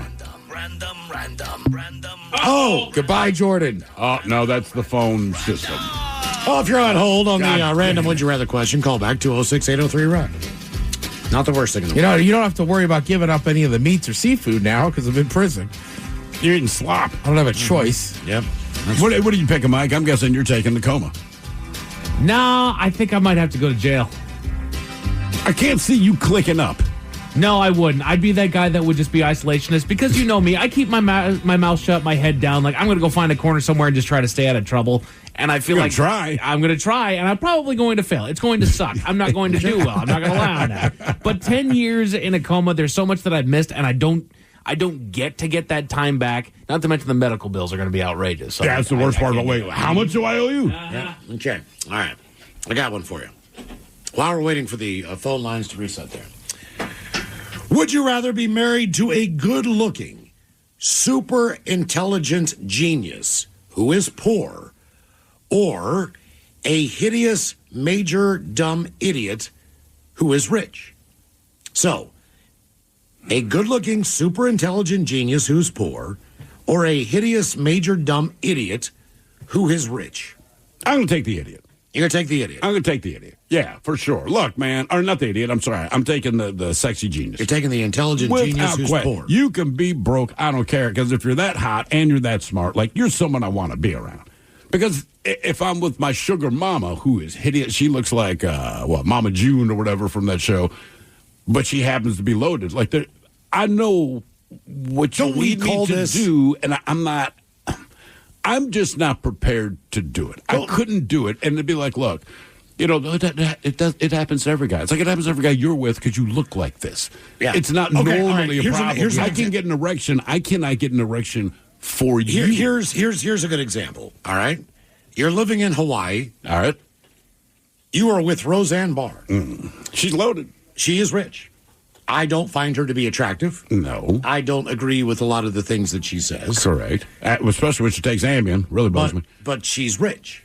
She's super rich. So you could have that life. Or, you don't live in Hawaii. You're going out with somebody who's just very attractive and intelligent, but they don't have any money. I'm with you. I'm taking poor and intelligent. You know what, man? And the truth over is, rich and dumb every time. In my 20s in Baltimore, everyone I knew was broke, including myself. And so I was super happy. And neither one of us could, dig ourselves out of the hole. Like, we're just going to be broke together. But I was much happier when I was with someone who was hot and had a brain. I've done that. Yeah. And even looking back, sure, we're eating ramen again, but also I'm hitting that. Look, and that it elevates things. When you are in those situations, you find your own way to have fun. You find your own way to have sex with this hot genius. To be entertained. Yeah. And some of the best times in my life were times where I did not have a lot, but I have some of the best memories from those times just based on a little bit of debauchery, but a little bit of fun. And I don't know, not that money can't buy you happiness. I'm just saying that I never was really... But I'm stuck with them. I was never not happy. Even if I had my own place, that's all I needed was my own place. Right. But I think generally when you think of, for me, because I'm with Thrill, but when you think of having that much money, it includes the people I already know. What do you mean? I mean, I would like to have a lot more money. Sure. But, I wouldn't do that for it, if that makes sense. You know what I mean? Picture Mama June has Bezos money, and she's like, look, you can live the life, man, you have access to the bank account, you can fly the private jet, you can drive the cars, go on vacation, but you're doing it with me. And we're laying in bed together. And when I get out of bed, it looks like you cooked bacon in the spot I'm laying in. Nah, man. One of the hardest things. One of the hardest things to do, I think, in any relationship is not be able to communicate and have a good conversation with somebody. Because they're either not on your level, they don't get it, you just don't connect, whatever the deal is, or you know the person I'm talking about. Oh, numbers again. Right. It's not that they're not, She was attractive. Attractive. It's just the fact that, what do you talk about? I mean, you would get so frustrated. Yes. How do you not know whatever it is that we're talking about? You don't know anything. Correct. And she was hot, but she was so stupid that, and look, the first time I met this particular chick we're talking about, she was dating one of Ted's roommates, and I meet her at the bar, introduces me to her, and I'm like, man, that's a good-looking chick. And I think we went to smoke weed, out in the Jeep or something, right? So I go out there, we have a conversation, and I walk back in, and I look at Ted, and I said, hey, man, Like, is she joking? Like she's a genius comedic actress, or is she actually that stupid? Because you could not believe how dumb this person. But Ted's like, I swear to God, she's that stupid. And at that moment, she stopped looking good. Exactly. I mean, she was so dumb. So incredibly dumb. Trust me, dude, I had a lot of conversations with her on the couch. That basically just involved me just being like, I'm just going to stop talking. Right. It's just like, I get these frustrated. Yeah. Yeah, trust me. I mean, that was one of the only times me and that roommate got in a thing. I was like, dude, if she's not paying rent, I can't, like, you know what I mean? Yeah, right? if she's going to physically be here. Right, I'm working at the station, but it's still technically part-time. I'm still bartending a couple nights a week. I'm like, I get very few opportunities on this couch. I'm not having sex with her. Why do I have to listen to this conversation? You know what? You're absolutely right. If I'm not having sex, I should not have to listen to anything this particular woman has to say. Right. Unless if she's paying rent, then fine. Even then, like, Dan, she's got to pay a little more in rent. If she's going to speak while she's here, she's got to pay more. Dude, I'm not kidding. She was that stupid. It was unbelievable. And it wasn't even, like, funny. She was just stupid where it made you angry that she was a human being and someone else could have been. Hello, Jesse. Welcome to the men's room. Hola! Hola! Jesse, welcome to the program. Random question. All right, let's see here. What do we got for you? Okay, Jesse, this is a deep one. Would you rather spend one day with your childhood pet, 1 day, or 1 hour with a late loved one? You can spend 1 day with a pet that you've had along the way, or you can spend 1 hour with a late loved one. I'm taking the late loved one. Although, to be fair, the one that immediately popped into mind, like, bro, you died before you gave me my $150 back. So can we make good? Now, there are other loved ones I would enjoy spending time with. There's one who I do believe owes me money, but I'm picking the loved one. Okay. How long is it duration? Well, you've got 1 day with a childhood pet. You've got 1 hour with a late loved one. This is going to sound horrible. Are you taking Tigger? No. Is there enough time? Like, would it be bad if I brought my grandma back and said, Grandma, make some mac and cheese? Can she do it in 1 hour? I don't know. She can get a... She could write down the recipe to that mac and cheese that nobody has. So you would take the grandmother because of the mac and cheese? Well, I would love to see my grandmother. But that's not what you open. But you're not talking about anything grandma. You're talking about how many blends of cheese do you use? Well, we have all the other recipes. We just don't have that one. In theory, Ted can talk to her about many things while she makes the mac and cheese. Correct. It's not one or the other. She's just one of those grandmas that always said, I should write these down. And then unfortunately died earlier than we thought at like 73. Yeah, okay. All right. So what are you picking there, Jesse? I'm going with Ted. I need some family recipes. I need an hour. Yeah, you need an hour. Who are you going to first? That hour's going to fly by. Yeah. Yeah. But I don't have it. Yeah, but listen, you guys aren't thinking about one thing about your random question about would you rather spend 5 years in prison or 10 years in a coma? After you get out of the coma, you're going to spend a couple years rebuilding your body so you can walk. 5 years in prison, you still walking when you get out, hopefully. And I'll probably be swole because there ain't a whole lot of other things to do. Yeah, that's a good point. I think I'd take an hour with my grandfather. Yep. And on the other side, if I were to pick the other side, it'd be a day with my cat, Senor Larry. Senor Larry, really? Yeah, that's man. the one. He was just the coolest. He probably is still the coolest pet that I've ever owned. I would take my old dog Fenders for a day. I mean, look, I'm taking the loved Belgian one. Shepherd? As the Belgian Shepherd that didn't bark and hit his testicles on the fence. That dog was so good and smarter than your roommate's girlfriend, to be honest with you. Like, better conversation than he couldn't speak. But that dog was absolutely fantastic. Yeah, and I mean, I had a couple friends that died in like my 20s. It'd be fun to have Joe back and drink at Ice House with him. Yeah, that's what I'm saying. Like, the only thing that you would want to sit down... If I brought Leon back for an hour... Well, man, if you started... There would be a fight. Not with, No. He would not fight me, but like someone would get their ass kicked. We'd probably end up in jail. And now I have to do the 5 years, and he's dead again. It would be, okay, because you would want to go to a bar with a late friend and just kick it. Oh, God, yeah. That hour would be 5 minutes. Bless you. It would go by so fast. You would just wish it lasted long. It would be absolute torture to know the time is ticking. Dude, we can get one more. Dude, we can do one more. Come on, man. And just... But I guess at the end of the day, I don't have, like, unfinished business with Tigger. That sounds like a Winnie the Pooh book. Yeah. Well, a real rough one. He just smacked his fist into his Unfinished business with Tigger. Get in here. I've been waiting for you. Right? Like, I'd be like, cool, he's here. Milk bones. We're not going to talk. I'm just going to play with him for a day. Like, milk bones. I'd rather have that quick hour You're getting like 4 ice houses with Joe. The thing, You've been a bother I feel like with Leon, man, he come back for 1 hour, we would have gone to the bar, gotten arrested, somehow he gets out, had sex with 3 different women, and then would die again. Because that's just, and he's still the ugliest dude I've ever known in my life. But ladies loved him. Because apparently women like men that look like Klingons. And even tell you, I know I look like a Klingon. Like, not my fault, man, it's my parents. But they come back and they just want to go to McDonald's real fast. Like, no, we're not doing that. We are going to a bar. We are talking. We are drinking. We are hanging out. We're just going to. What do you talk about? Like, what's it what like have you been up dead? to? I'm dead. You know, like, I've been dead, dude. I've been doing You're nothing. right. I don't have to. I mean, Grandma doesn't have to make the mac and cheese. She could write down the recipe as we have an Egg McMuffin. Okay. The funniest thing that would happen to me is Dad gets his grandmother back for 1 hour and somehow she just doesn't get around to getting that recipe down. Right. Just the bitterness. More of the random Would You Rather question coming up 206-8. Hiring is a lonely business. Posting jobs, sifting through resumes, interviews with unqualified applicants, being ghosted. What if you could link with dozens of qualified candidates who are ready to work right now with just one connection? That's Express Employment Professionals. Find us at expresspros.com. One connection, the workforce you need. Problem solved. Express Employment Professionals. expresspros.com. Yeah, sure thing. Hey, you sold that car yet? Yeah, sold it to Carvana. Oh, I thought you were selling to that guy. The guy who wanted to pay me in foreign currency, no interest, over 36 months? Yeah, no.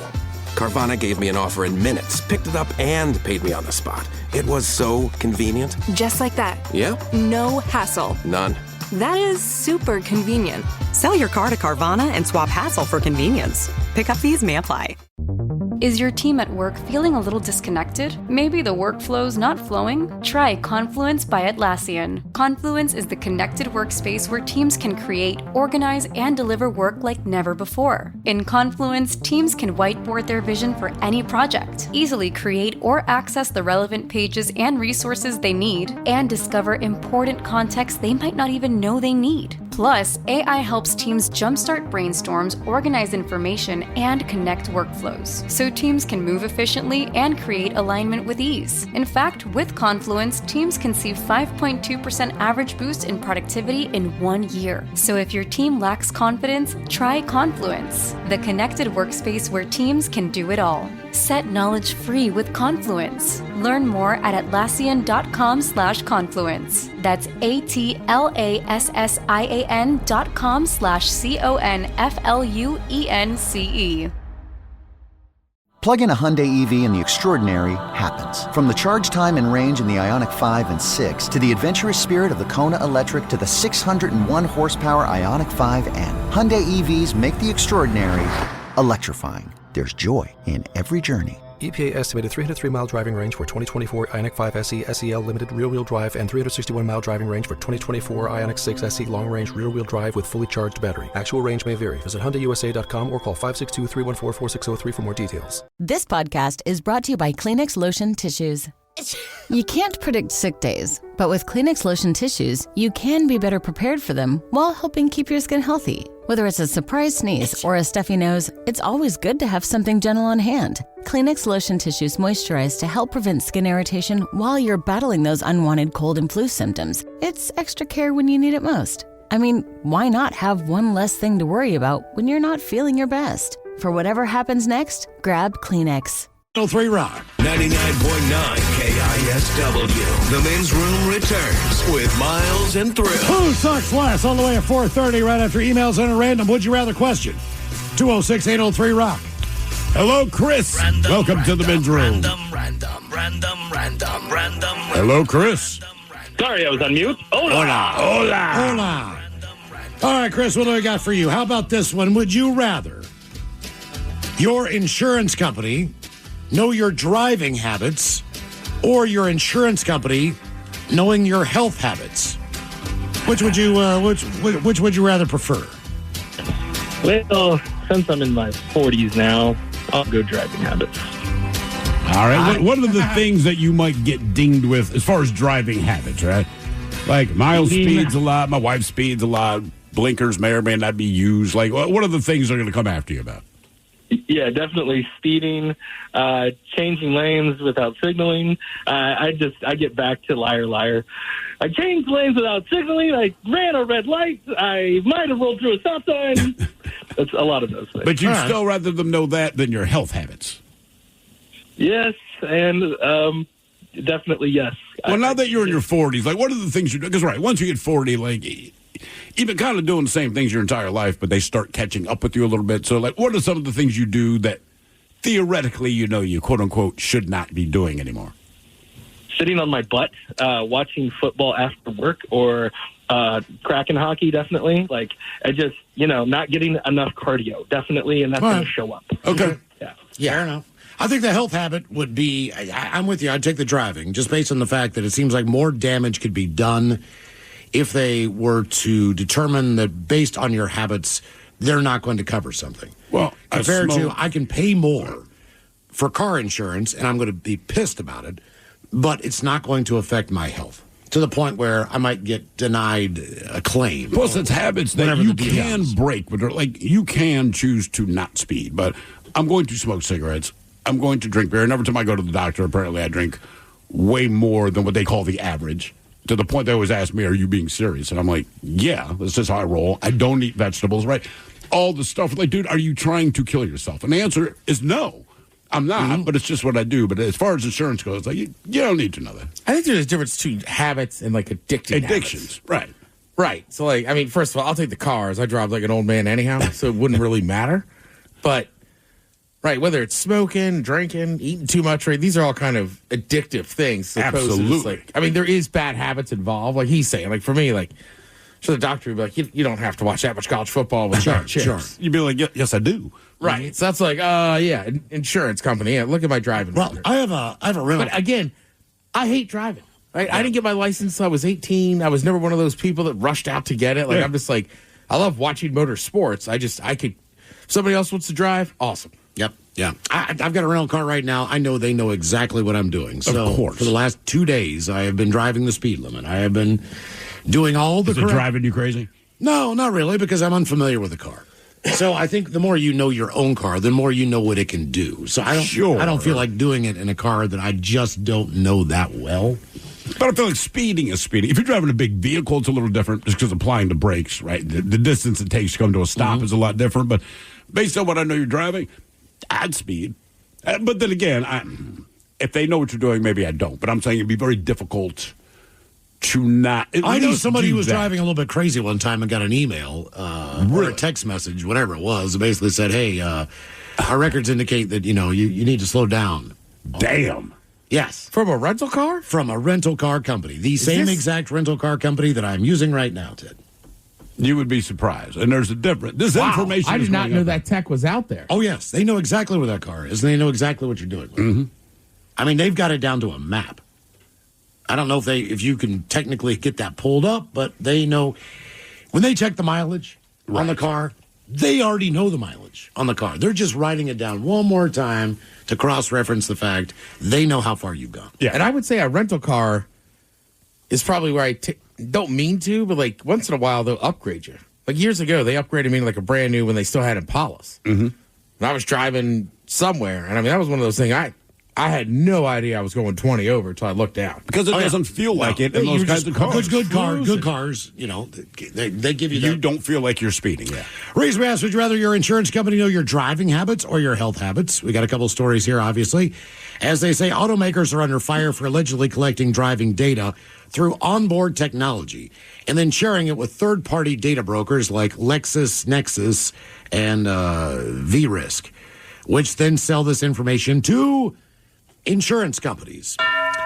Result is some drivers report spiking premiums, leading to lawsuits and scrutiny from lawmakers.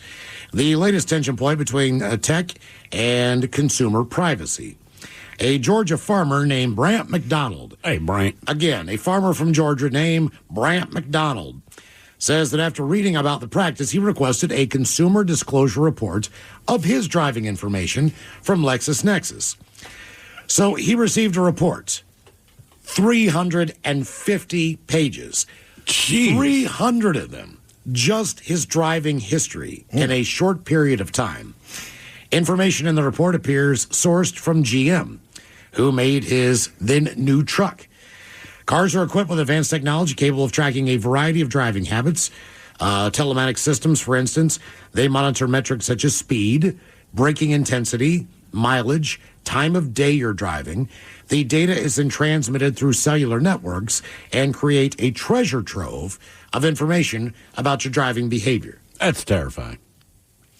Some automakers have been accused of sharing this driving data, allegedly without clear consent, with information brokers, again, who take this information and sell it to your insurance company. Yep. So you want to know.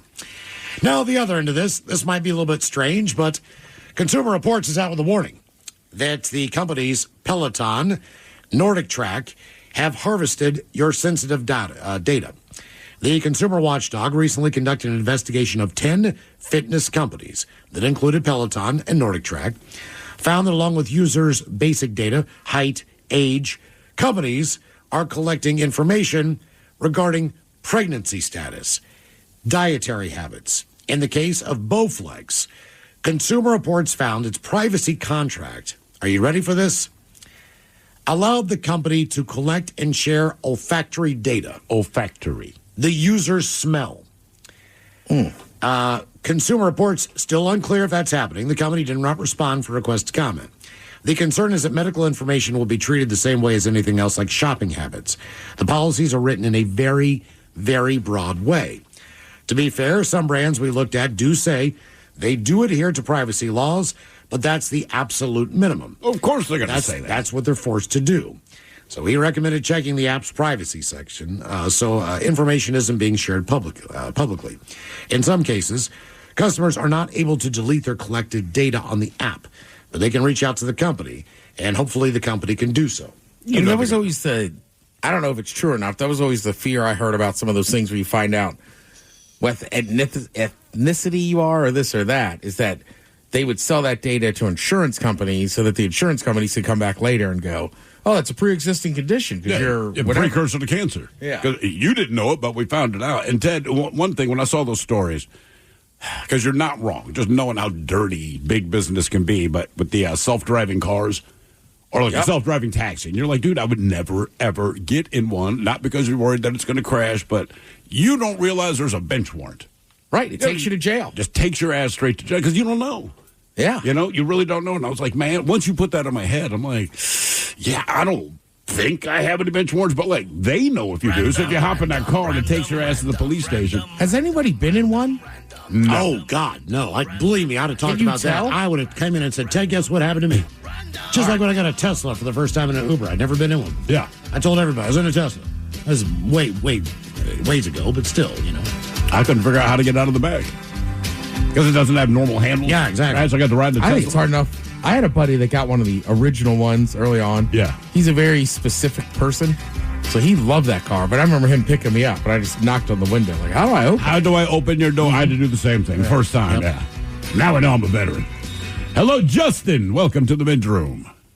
Hola. Hola. Justin, welcome to the program. The random Would You Rather question. This might be a tough one. Let's assume your parents are still around, and hopefully they are. But if not, would you rather move in with your elderly parents or move back in with that group of partying roommates that you had when you were younger? So would you Is it as they are now? Well, or we're going back to the party days. We're just moving back in with the hard partying roommates, regardless. So they're still partying hard, or elderly parents, you have to pick one of the two to move back in with. Gosh. That is a tough one. And it seems like it would be easy, but then as I'm mulling through it, my parents are some of my best friends, so I wouldn't mind it too much, and I would save a lot of money again. That's a fact. Man, I'm right there with you. If I had the choice, I would move back in with my elderly parents. 100%. And there's a lot of reasons why. First of all, there's peace and quiet, and there's some normalcy to that. Right. With my friends that I live with, Music could be going until 2 o'clock in the morning. It could be loud. Your food is something that you need to secure, like if you're putting money into a lockbox at a bank. Because apparently food is communal. To just be able to split, if you need to, bills. It's very difficult for everyone to get on the same page or pay you back or whatever. Your beer is their beer. Your weed is their weed. As far as the cleanliness of the place that you're living in, depending on the situation.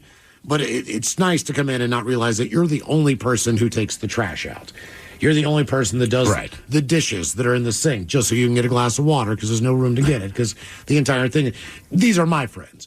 Right. So I'm just saying, I think in my case, I am definitely moving back in with the elderly parents. I mean, I could easily move in with my mom. Plus, I want to live in her building. But I was pretty lucky. Even though I lived at Hopkins, all those guys, nobody was like, we kind of pick and choose when we had the crazy parties. Sure. And then... But you also had roommates that were going to a very tough school, which is very academically right, and then oriented. the last people I lived with was you two, and we had fun, but maybe it's because we worked the same schedule. Yeah, it wasn't that. Yeah, I don't remember anybody being like, turn that crap down. Or exactly. I just remember, Thrill once was really pissed when I told him Miles was listening to him have sex. And then I was like, Miles the dog. What are you talking about? Well, it wasn't me. You said, his ear pressed up against the door, right? You're describing everything. I think I said with a glass. I think I just like, hey, man, were you actually having sex? You're like, yeah, well, I was like, Miles' ear was against the door. It's like, what the F, man? You're like, no, dude, the dog. I'm going to kick his ass. Much better. Yeah, so that's what I'm saying. You're right. They were going to a hard school. But even with, I always was kind of lucky with roommates. Yeah. My roommates weren't awful, but, I'm older, wiser, slightly more practical. I hate even saying these words out of my mouth. I'd move back in with my parents. I feel weird saying that. Well, you just spent 2 weeks with your parents, and it wasn't the worst thing in the world, right? No, the Holocaust was the worst thing in the world. Yeah. But this still, I'm just saying, no, it was not the worst thing in the world. Okay. Was it awesome? It was fine. You know what the difference is? I think I'd be more comfortable moving in with them than having them move in with me. Because in my home, I operate a certain way, right? So when they're there, it just kind of messes with your general mojo. But if I'm moving into their home, then I'm messing with their mojo. Mm-hmm. And I know this sounds bad, but I'd rather do that. Random. You know what, dude? You're 100% right. My mom, when she would come to visit for a week, because it's my house, that could get a bit annoying. Right, because there's just... But, visiting her at her place was never annoying to me. No. To you, exactly. So my person, when we spent a week with them a couple of years ago, I'm like, this was great. Also, when I stay at someone else's house, I try to leave no trace. Yeah, I make that effort. I mean, when I leave, man, my sheets are in their washing machine, my towels, all those things. I try to make it as easy for them as possible and be as appreciative as I can that they gave me the opportunity to stay there. Well, look, DB is a clean freak, right? I certainly am not. But when we lived together, his big rule was just, there was only 2 or 3 of us, just as long as the communal spaces are clean, that's all that matters. Fair enough. Right? Fair enough. Yep. Hello, Brian. Welcome to the men's room. Hola, bitches. Hola. Brian, welcome to the program and the random Would You Rather question. All right. Okay. Would you rather your lifetime internet history be available for public record or your lifetime text message history available for public record? So everyone can see all the texts you've ever sent and received, or someone can see your entire lifetime internet history available as a public record. There's no option C? There is not. I would have to say text message, probably. You're going to let people see your texts? Yeah. In college, so I have 4 less years of messages than I do of internet history. All right. I would go internet history based, and look, you don't want anyone to see either. This is understood. But with my internet history, the worst thing, and one, there's a lot of weird things we search for work, but the things that obviously are not work related, it's not personal. They just say, mine's already jacked. Mine's already because of this job. Right. But they would just say, that's what you're into. And I go, obviously, because I've searched for this, 8,000 times. That's what I'm into. Text messages, this is a conversation I am having with someone. And put it this way, there's a good chance that people are going to be angry or get their feelings hurt if they see text messages. Right. Because you can talk S about people, do whatever it is you got to do, or the things that really make you angry. If you're communicating with your wife, like F this, F that, blah, blah, blah. No one needs to know. My internet, there's none of that, man. You're absolutely correct. Feelings will be hurt. People will be pissed off at me. However, there is a bro code that if one of us dies, you go to my computer and you delete my search history. I will read all my doggone texts that I've ever sent right out there, man. Brian, if we didn't see your text message history and it was public, how many pictures of your penis would I be able to look at? More than one, less than 5. Okay. Do you have like stock, like Getty Images? Like, man, this is the best picture of my penis. I can just use this one anytime. I'm married now, but before that, yeah, I did. All right. Well, yeah. No, I mean, I think everyone's been guilty of that one. So everyone's going to, if you do the text, just figure this. Everyone's going to see your private parts and the person that you're with. Yeah, for sure. At the time. So that's one thing. I would throw, I think the inner thoughts of what you've talked about, some people. Yeah, I mean. That getting out could be bad. To me, it can be embarrassed from the internet, but no one's going to be mad about it. Correct. Right? I think Jesus, dude, you're doing some freaky stuff. Like, sure. But yeah, text, like, I've talked about you and you and you and you and you and you and you, the boss. Exactly. Right? And I can see. You get a bad day at work and you describe your boss with some colorful metaphors. Like, they don't need to see I got to look at it and go like, yes, I was 32. I was going through a divorce. Of course I was searching porn. Well, you're 55. I'm married. I'm searching porn. I could try to justify every single thing on there, but I wouldn't, that is my search history. That's what I did. Yeah, I'd be okay with that. It was a phase. Yeah. That's lasted up until now. And I could also say, look, man, I could also lie and say, look, she was coming on the show. I was doing research. Right. What was the girl that was that did the book? Between Jenna Jameson or who else do we have on? Tracy Lords, Jenna Jameson. Was it the Asian chick? Yeah, what was her name? She was sweet. She just wrote a book and she was really cool. But yeah, we'd edit half that. Because it was a ping pong ball thing. I can't remember what it was. Yeah, it was. No, that was Asa Akira. Asa Akira. She was great, man. I mean, she was like cool. She was a really, really cool Very chick. intelligent. Yeah. Just super hot. Nothing wrong with that. Yeah, I was just doing some research. Well, why'd you keep doing research 8 months after you did the interview? Because I was reading the book and did more research. I guess she's hot. Hello, Jess. Welcome to the men's room. Hola. Hola. Jess, welcome to the program. Random question. All right, Jess, what do we got for you? Okay. Jess, would you rather have a partner that is twice as attractive as you? Twice as attractive. Or would you rather be twice as attractive as your partner? I only have those two options. Those are the two. It's called a would you rather. So would you rather have this or would you rather have that? I guess I'd rather be the more attractive one, I suppose. Really? So you would date down? Well, I love my husband, but I'm just saying, Okay, when I look at him, I wouldn't trade him for anything. All right. Well, which one Even though he's ugly now. Which one of you is better looking? Honestly. Huh? Hello? Jess, I'm here. who is the most attractive between the two of you? I think he's more attractive than I am, to be honest. Okay, well that's quite the admission. I would say the same thing. I don't think that anybody that I've ever gone out with in my lifetime would ever say, "Boy, that was a good-looking dude," compared to what they could probably date because they were more attractive. Yeah, for sure. They can always upgrade on me. I would always like to date or marry someone twice as attractive. I'm not sure that I can upgrade on them. And look, to be twice as ugly as me would be a real sticking point. I'd have to be like, man, I really love what's inside of her because on the outside it ain't. That's bad. That's like Freddy Krueger bad. And attraction doesn't always have to be physical. Obviously, if you get along with someone and you enjoy their company, then it depends. But you on the discover situation. that after the fact because you never went to the bar and said, I'm going to go hit on this chick that I don't find attractive. Now, you might end up sitting next to a woman who you did not know you were attracted to. You start having a conversation to connect. But as far as your motivation to go talk to someone, it's not like, hey, Ted, look at that ugly chick over there. That I'm feeling this. Yeah. Right? That is not what motivates you to do it. And and vice versa. If you are sitting beside that woman at the bar and you do start, she never thought you were attractive in the first place. It was just circumstantial that you were sitting beside her. Exactly. You just got lucky based on the seating chart of the restaurant. She wasn't trying to sit next to you either. But maybe by the end of the night, now you become attractive just based on the conversation. So... But depending on the physical, the conversation has, like, so if you're a 4, the conversation has to be an 8. Yes. You know, I'm just saying, like, at that point, like, the conversation has to rank twice as high as what I'm seeing. Okay. I think that's a fair thing. Yeah, I'm with you.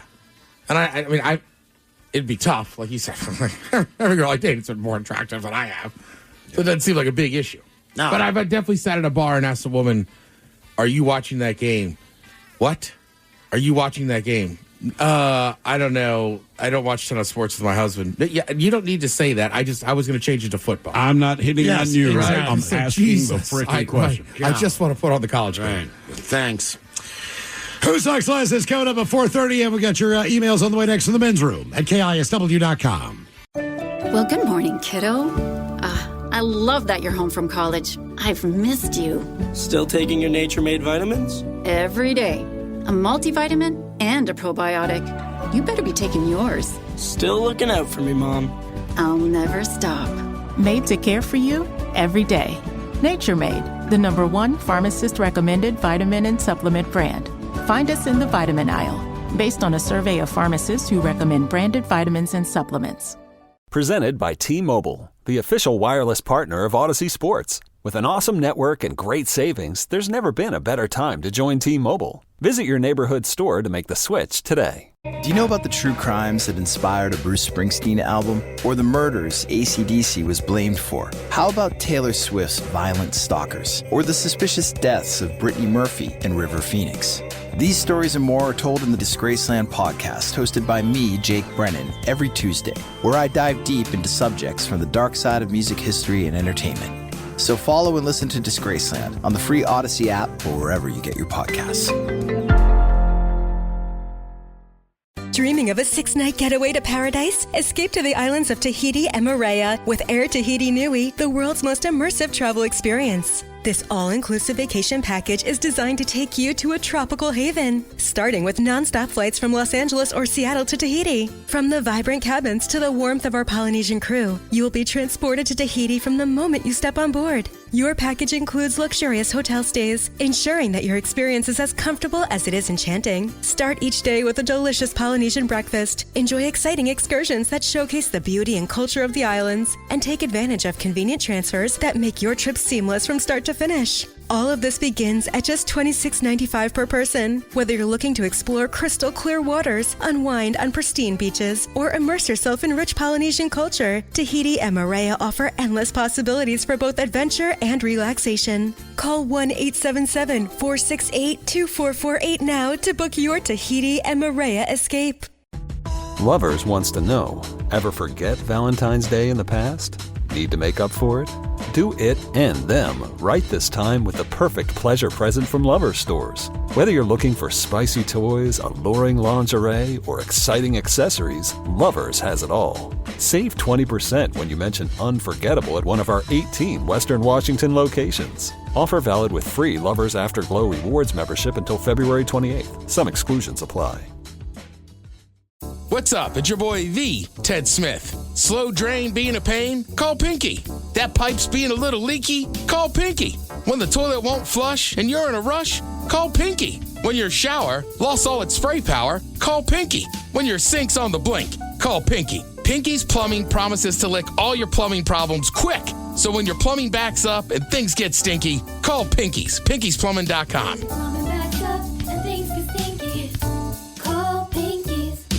Hey, what's the easiest way to find out what channel the game's on? Sports on What? Subscribe to the Sports on What app and quickly find the channel for every provider. Satellite, cable, or streaming. Sports on What knows the channel the game is on, and you can too. Download today. The debauchery rolls on. You're listening to The Men's Room with Miles and Thrill. 99.9 KISW. Coming up at 4:30, the return of Who Sucks Less.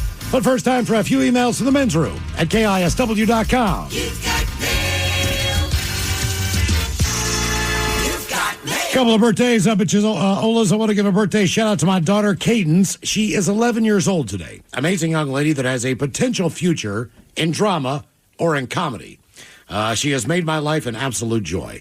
So can she get a little kid fish sandwich for her birthday, please? Also, she would love to hear Thrill say down the throat like Sylvester the cat during the shot of the day. The main reason why she likes to listen to you guys. Thanks and rock on. That from Chris in Roy. Fish challenge. And down the throat. All the bedroom, happy hump day. I want to wish my son Matthew a very happy 23rd birthday. I'd like to have an OG kids fish sandwich. Maybe some 80s or 90s wrestlers talking over each other, as my son is a huge pro wrestling fan. Thank you guys for all you do. Love the new anniversary beer. Big fan of the IPA, and keep on rocking. That from Joey. Fish challenge. Try again. Fish sandwich. Yeah, brother, let me tell you something. What comes down for your birthday? You want to blow out the candle, and smash it right in the face, and now make sure they take you to bed, Robin, and this onion rings. Hi, guys. That's hard to do. Yeah. Here you go. Happy, happy, happy birthday. Happy, happy, happy birthday. Happy, happy, happy birthday to you, to you, to you. Ya's a Dirty Germans, brought to you by Men's Room Original Sausage. Available through Uli's World Famous Sausage, mensroomlive.com, and other fine retailers. Schweinefleisch. Did we all just do Randy Savage? Yes. Pretty much. I went Rock because at first I didn't know what to do. Ooh, Rock's kind of tough. But he just talks in catchphrases. Right. Yeah. So all I got out was, you roll, know it. Your mouth, shut it. Yeah. I kind of channel my inner Slim Jim, Yeah, brother. Well, he's the only one that has a voice of like it's easier to do the whole time. It is. For Once sure. you're in, you're in. Yeah. Let's see here. Old dinosaurs, especially Thrill. I'm sure you've tried this yet, but if you haven't, Uncrustables in the air fryer. Preheat the air fryer for a few minutes, pull the Uncrustables out of the freezer, and sit them on the counter for a little bit to thaw while the air fryer preheats.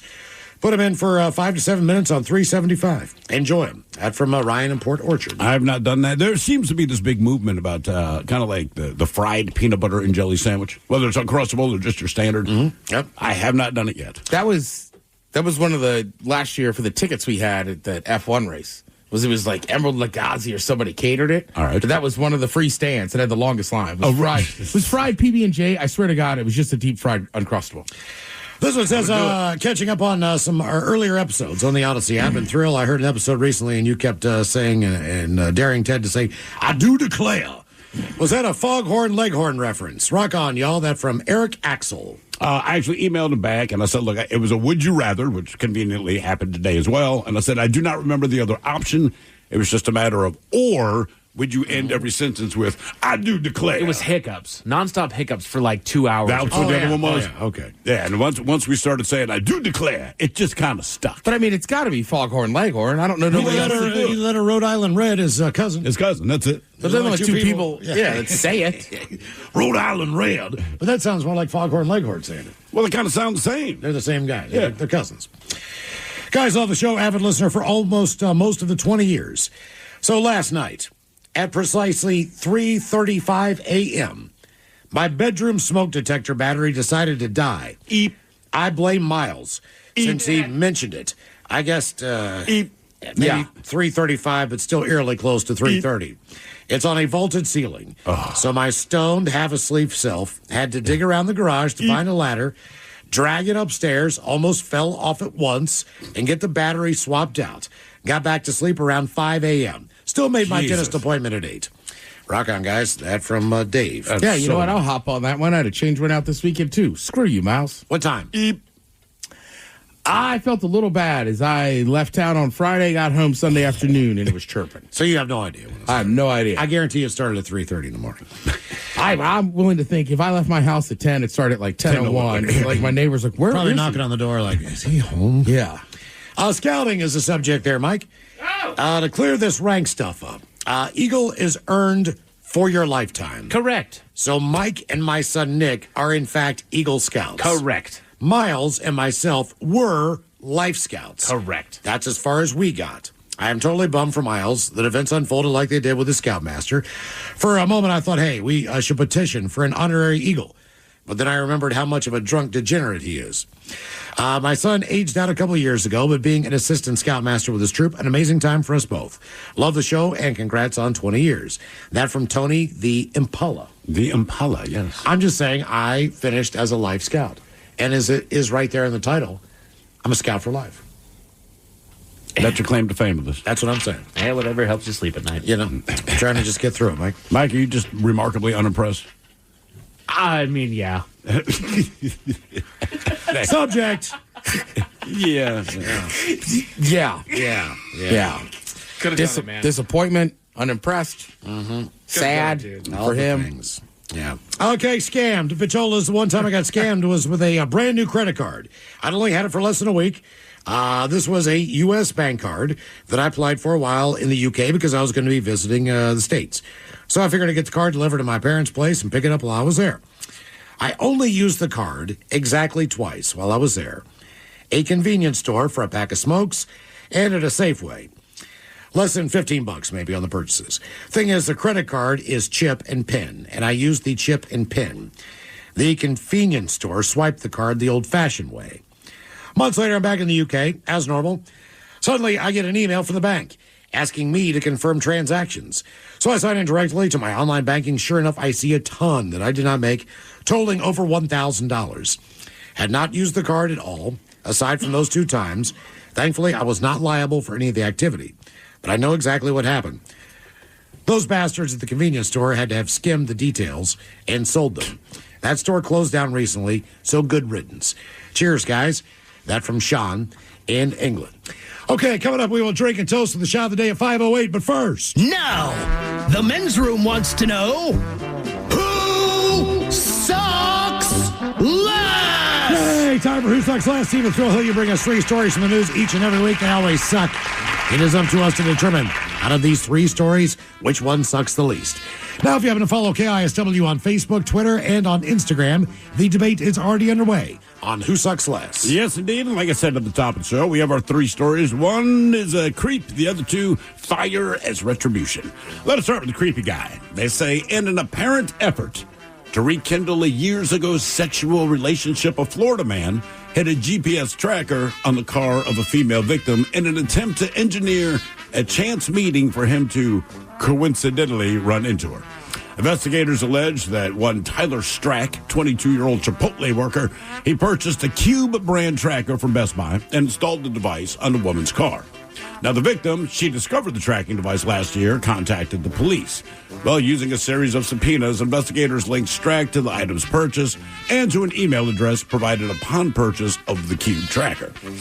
Asked about Strack, the victim told cops that she had a brief sexual relationship with him several years ago, which ended with no further substantial contact. So it's not that they're dating, they just had a quick fling and it was done. Now, during police questioning, Strack reportedly admitted to purchasing the tracker and installing the device on the victim's vehicle at her residence in an attempt to run into the victim later. He was arrested on a felony charge and booked into the county jail. The Clearwater resident, he was released from custody yesterday morning after posting $5,000 bond. Hey, dude, if you already know where she lives, maybe just knock on her door, have a conversation. Just saying. And now we a lot of better ways. Every way is better. You already know where she lives. You already know who she is. Like, just reach out to her. They say TikTok was down for less than 24 hours this weekend. But how did America's youth react? Well, the 19-year-old Wisconsin kid, he's facing charges after he tried to burn down his congressman's office. He told the cops he did it because he was upset about TikTok going away. It happened in Fond du Lac early Sunday morning, about 3 hours after TikTok went dark, which would be, about 11 hours before it came back anyway. Anyway, the office he torched belongs to Congressman Glenn Groffman. He's a Republican who's been outspoken about TikTok being a security threat, and he co-sponsored a bill to ban it on government devices back in 2022.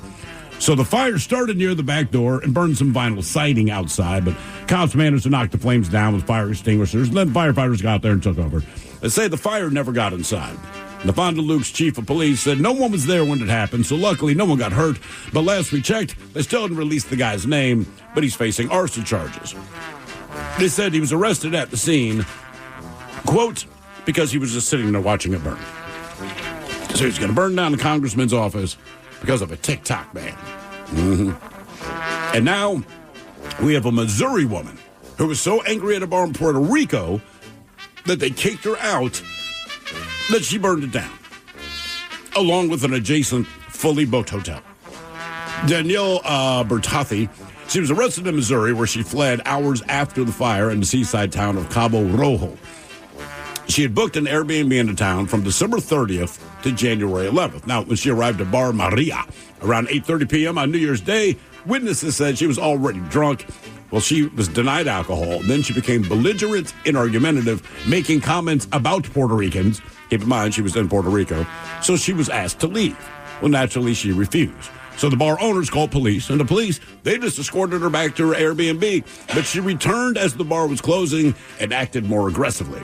So around 12:30 in the morning, surveillance video showed her at the bar pouring liquid from a red container.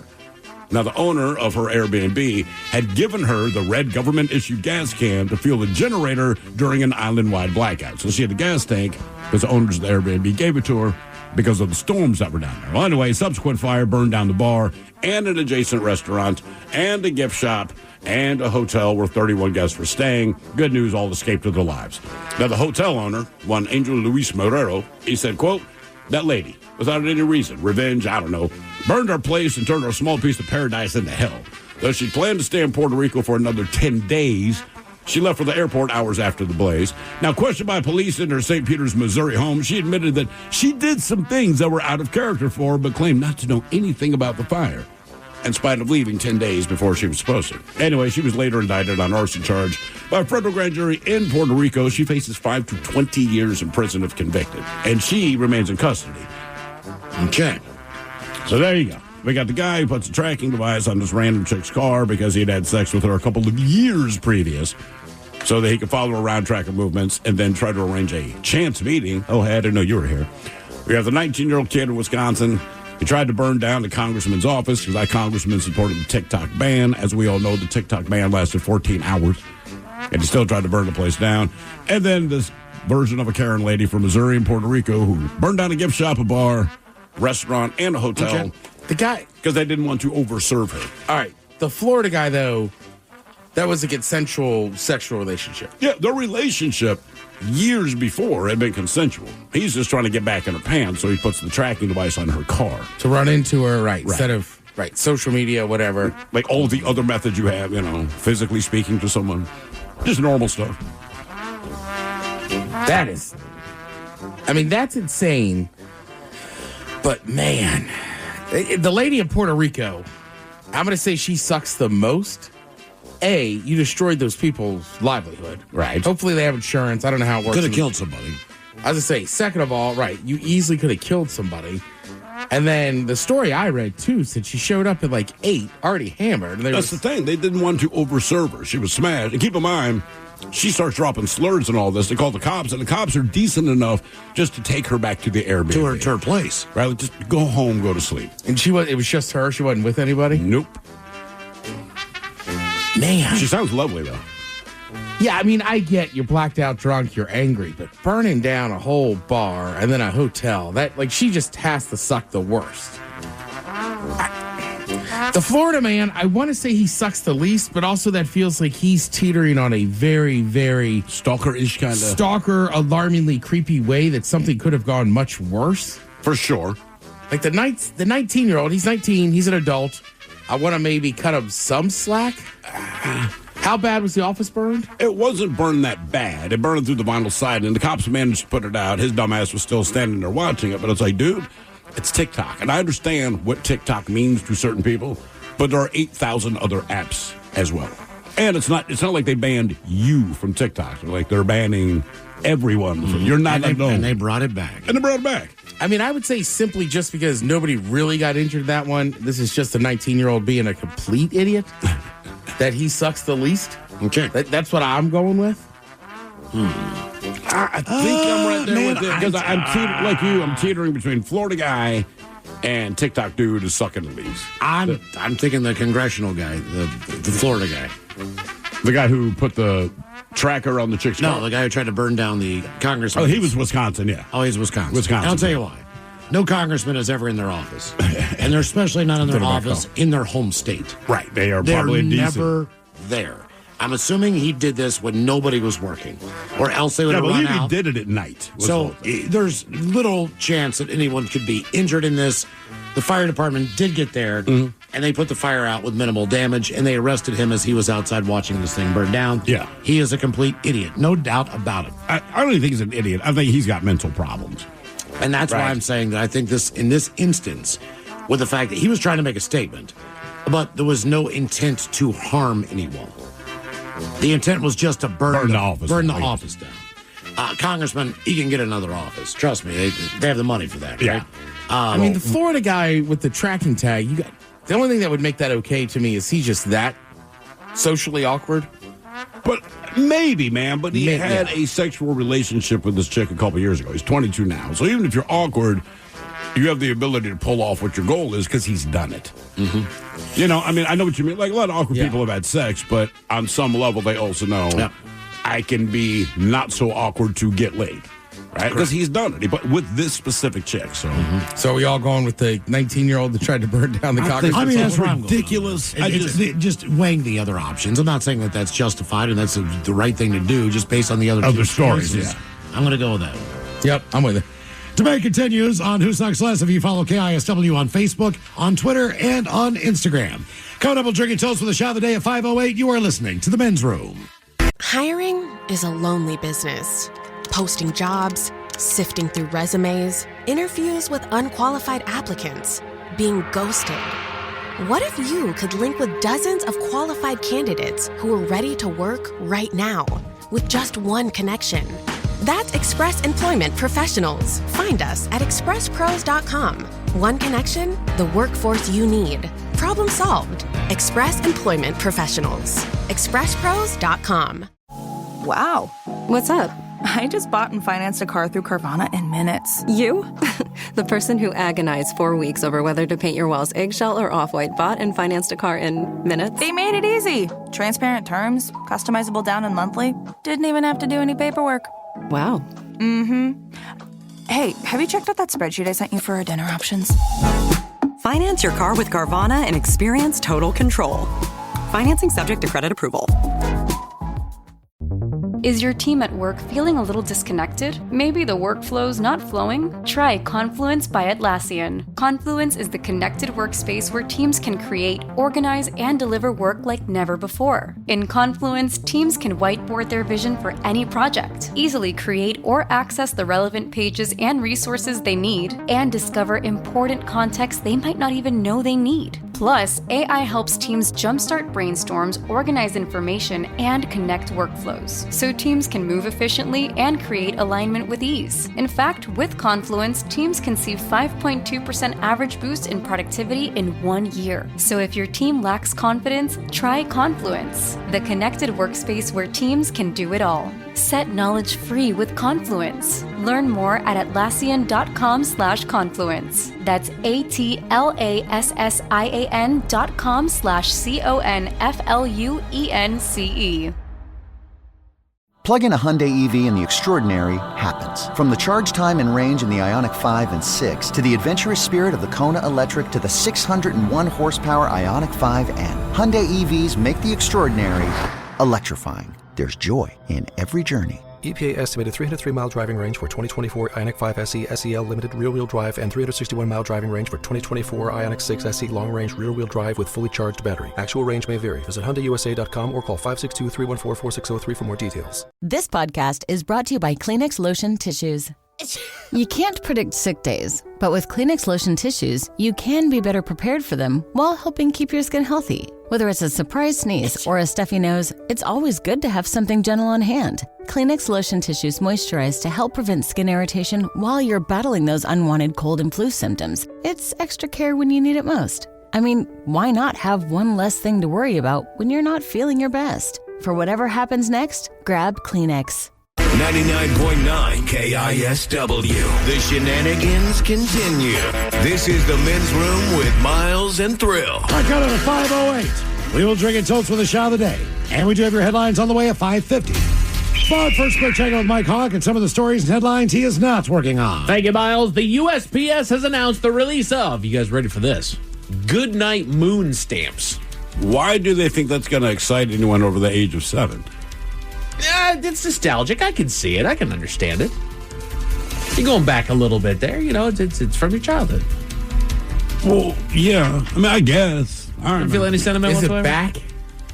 Is Goodnight Moon back? I'm not positive. Nope, I don't know. There's a man who has spent the last 24 years at sea living on cruise ships. I heard about this. Read that whole story. It was interesting from a financial standpoint of what could be done. I'm not working on it. So what all did you figure out on that one? He did have a residence in Miami. Okay. And that was costing him about $110,000 a year. Jeez, a whiz. As far as all of his expenses. Gotcha. Okay. It'd be mortgage, HOA, whatever your life is. It ended up being about $70,000 to live on this cruise ship. He was still working remotely. Sure. Right, because that was my first question to Miles. And Miles was like, no, he's working remotely, so he could do it there. It's like, all right. Yeah. And he spent $70,000 a year to live on this cruise ship. He would go from one cruise to the next, just jump on the next one. Okay. Or if it came back around, he could stop in Panama City, get on another cruise ship if he wanted to. Sure. Or he could continue to do the loop and come back to Miami. So he would just piece this all together. That also included as much as he wanted to eat. Right. Now, that's included in the price of being on the cruise ship. You can also individually pay for your drinks if you want. Or as he said, I will stop off at port, I will grab myself a bottle, I will put whatever I want in my travel mug, walk around, drink my drinks on the ship. Keep in mind your booze, duty free. Correct. So if you buy yourself a bottle, in other words, not a drink, but a bottle, when you buy it, when you're in the port of call, it's duty free. Yeah. Right. He's like, look, man, I wake up in a different town, and, once I get my work done, or I do my work at night, then I would pick and choose where I wanted to get off, what I wanted to see. Free reign over where you were. You sleep through the night, the boat travels, you wake up, you're in a different town. Right. You still got your work done. You're down in the Caribbean, so you're down in the tropics. And you're $40,000 less a year than you were to just stay in an apartment condo in Miami. You got somebody who's coming in, making your bed each and every day. You got somebody who's making your food. Plus you your interactions with people. Everybody else is on vacation, so they're in good mood. They're in real good mood, dude. Yeah, for sure. Yeah, you post about a bar with a whole bunch of people that are they're ready to throw down and have a good time. Also, there's a pool.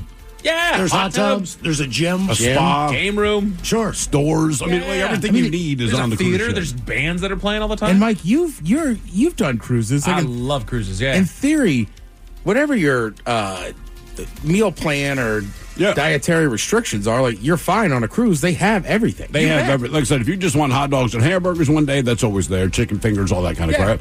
If you want the more extravagant meal, that's there. But the fact that it keeps re-upping it, all of those things are included. Right.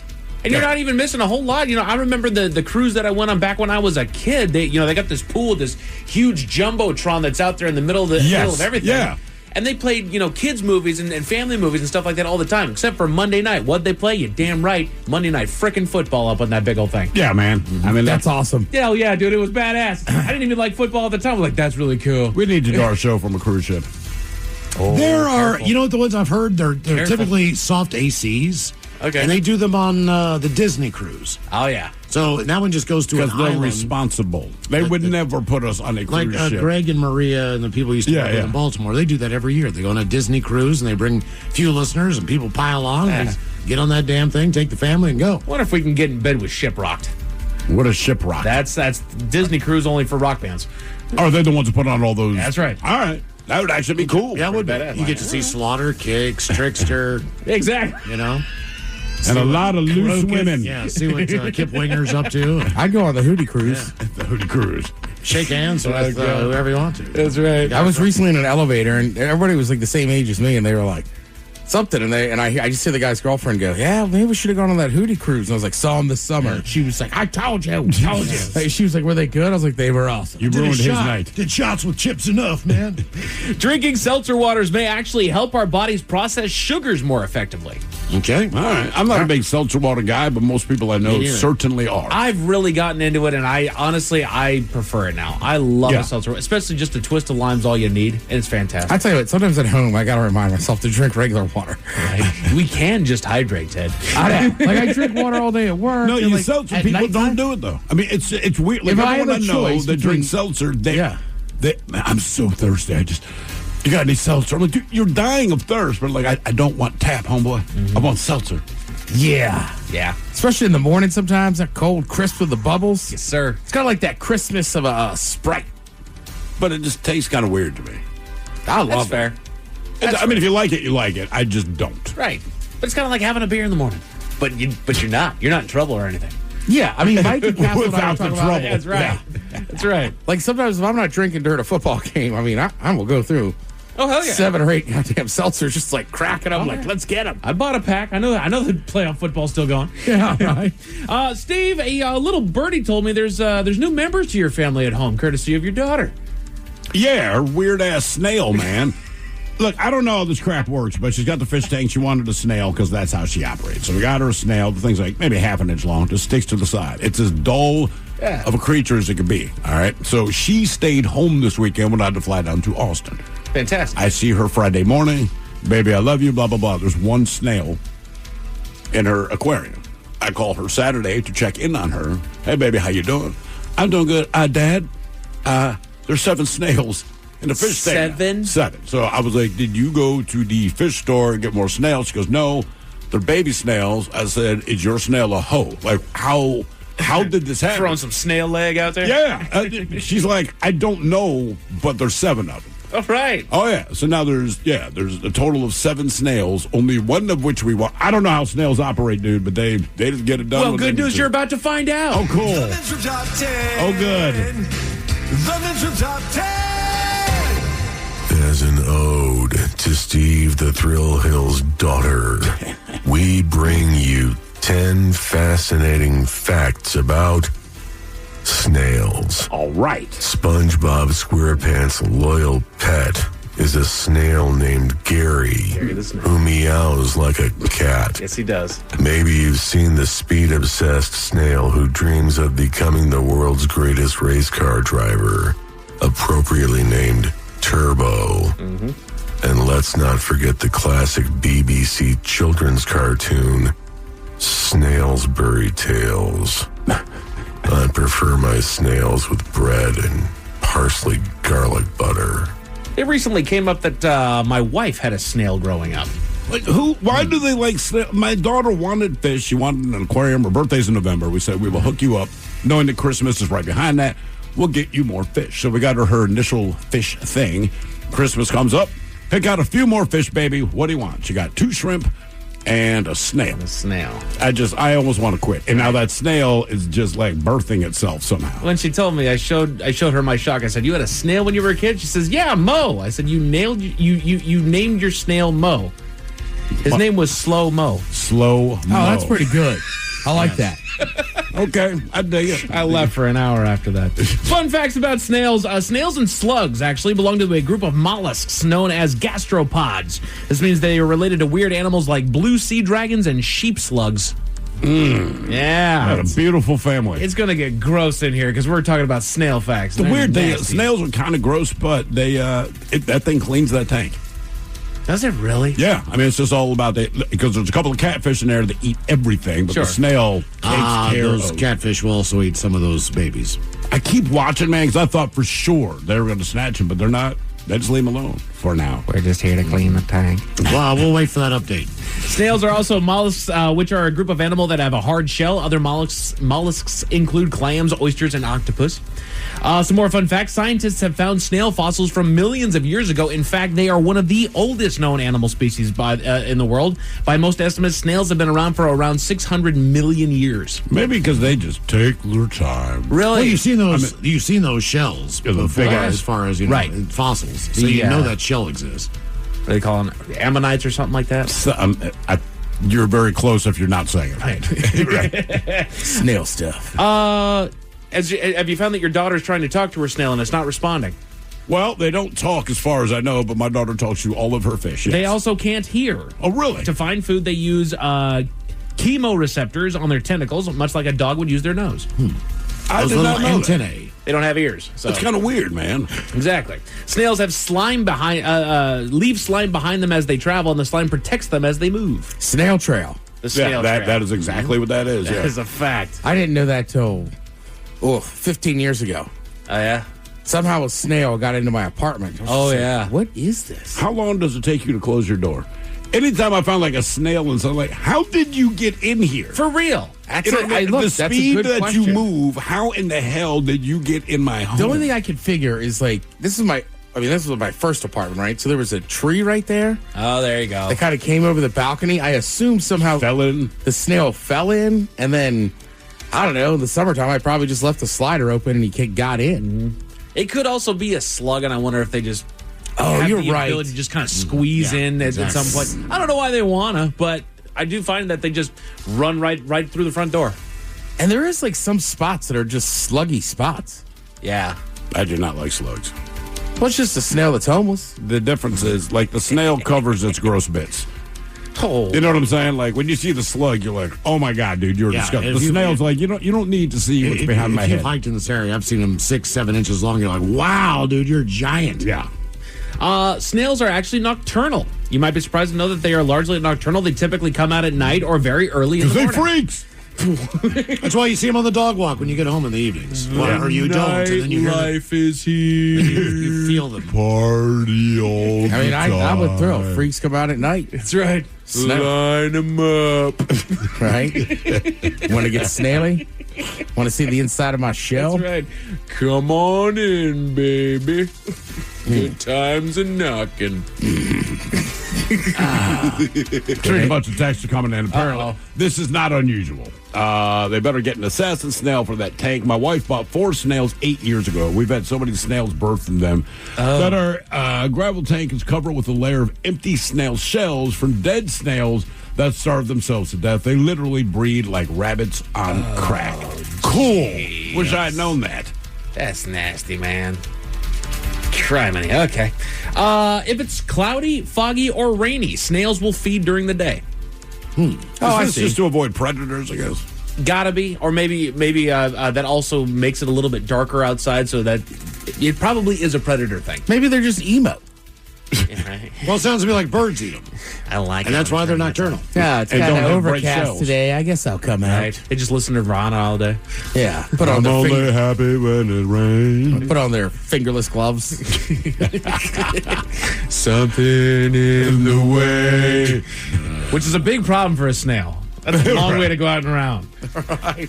Some more fun snail facts. I hate their shoebox. Good news, Steve. Snails can live for 10 to 15 years. Am I allowed? Wow. Jesus. But this extends up to 25 years in captivity. Oh, God. Yeah. Should we call Thrill the snail daddy? Snail daddy. Snail daddy. Snail daddy. He charges rent $1,000 a shell. Yeah. Smoke Man, a.k.a. the snail daddy. Snail daddy. Get my snails done today. Oh, God. The snail salon. We're going to work it all out. Snails are actually cowards. They have no backbone. They're invertebrates. Bitch ass snail.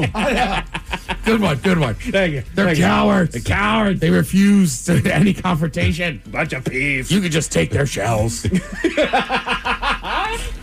Their shells, speaking of which, actually protect them from predators and dehydration. Yeah, I mean, that makes complete sense. Stays wet in there. But they don't make their own shells, which is what's weird to me. They I thought they basically foraged for the shell. No, it is a common misconception that snails are that slugs are homeless snails. They are similar, but they are not the same. It's kind of like saying a chicken is a eagle that never learned how to fly. You know, they're both of the same right same umbrella, but they are different. So snails will actually grow their little shell as it goes. Oh, all right. Yeah. Okay. Snails are triploblastic protostomes. Well, everyone knows that much. Yes, they have bilaterally symmetrical bodies that are made up of 3 main parts: a foot, a head, and a body. And that's it.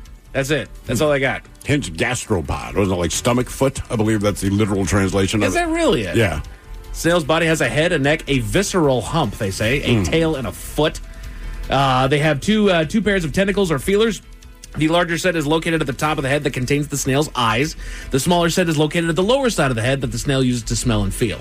Okay. The little whiskers that they got down Can't there. hear anything, but you That visceral hump that contains most of the snail's vital organs is actually located inside the snail's shell.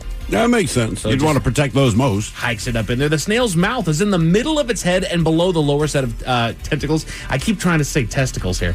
They don't have those. They just have tentacles.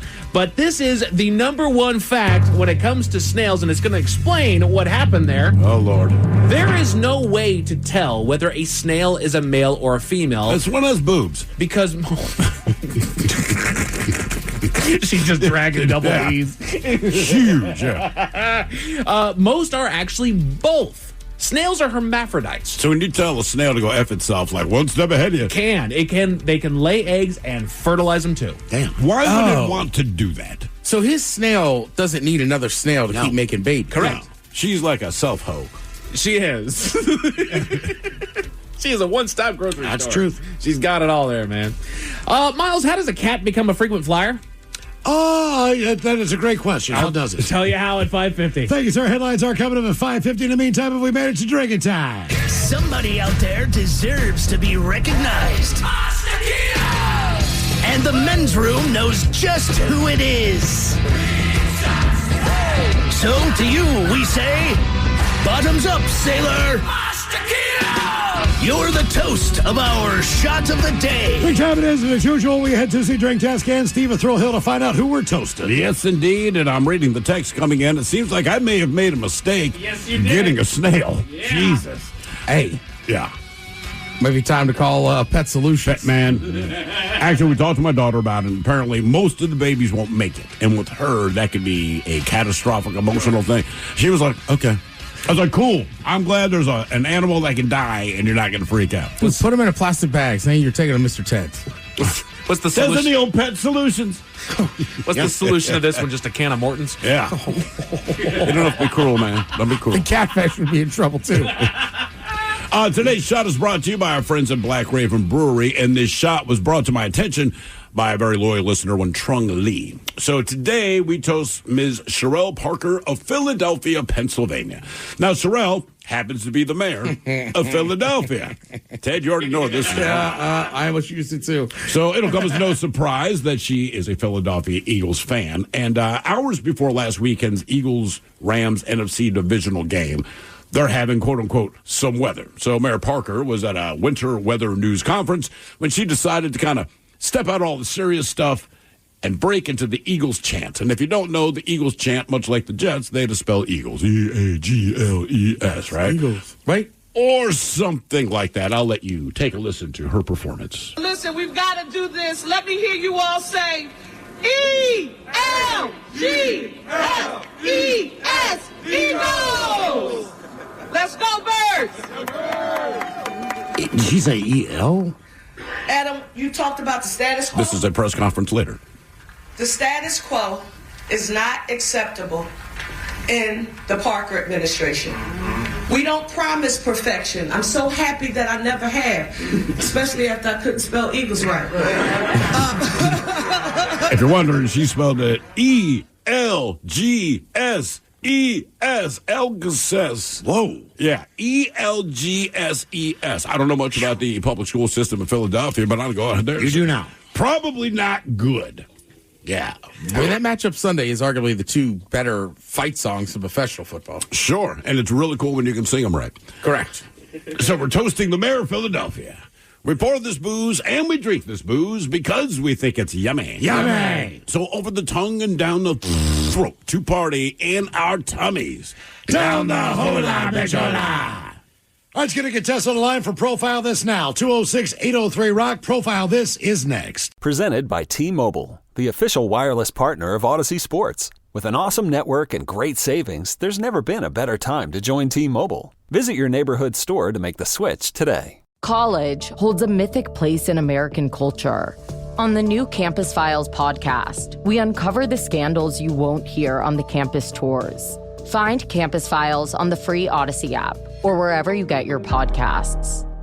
Escape to paradise with a relaxing 6-night stay in the iconic islands of Tahiti and Moorea. Enjoy an all-inclusive nonstop flight to Tahiti from Seattle or Los Angeles on Air Tahiti Nui, the world's most immersive travel experience. From the vibrant cabins to the warm and welcoming crew, you will be transported to Tahiti from the moment you step on board. This dream getaway also includes beautiful accommodations, excursions, daily breakfast, all transfers, and more, starting at just $26.95 per person. Call 1-877-468-2448 to book yours today. Lovers wants to know, ever forget Valentine's Day in the past? Need to make up for it? Do it and them right this time with the perfect pleasure present from Lovers stores. Whether you're looking for spicy toys, alluring lingerie, or exciting accessories, Lovers has it all. Save 20% when you mention unforgettable at one of our 18 Western Washington locations. Offer valid with free Lovers Afterglow Rewards membership until February 28th. Some exclusions apply. What's up? It's your boy, the Ted Smith. Slow drain being a pain? Call Pinky. That pipe's being a little leaky? Call Pinky. When the toilet won't flush and you're in a rush? Call Pinky. When your shower lost all its spray power? Call Pinky. When your sink's on the blink? Call Pinky. Pinky's Plumbing promises to lick all your plumbing problems quick. So when your plumbing backs up and things get stinky, call Pinky's. Pinky'sPlumbing.com.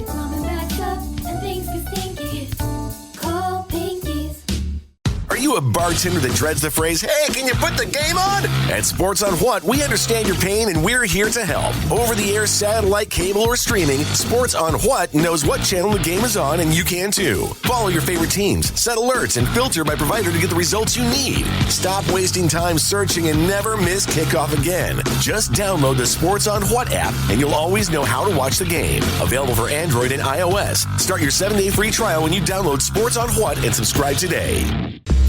The Men's Room presents Profile This. And Stephen Throwhill, could you please tell everyone how Profile This is played? I sure can, Miles. It's a simple game where we share with you a real-life news story, something that happened right here on planet Earth.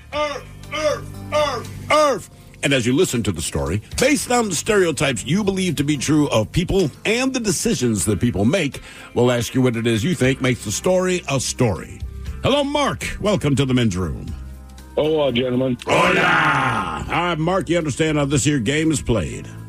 Sure do. Fantastic. As always, you have your choice of one of 3 stories. Today, we offer you the wonderful world of drugs. Animalize This, where you guess the animal responsible for causing the problem. And finally today, Seriously, where you guess the petty conflict that led to extreme violence. Let's do Seriously.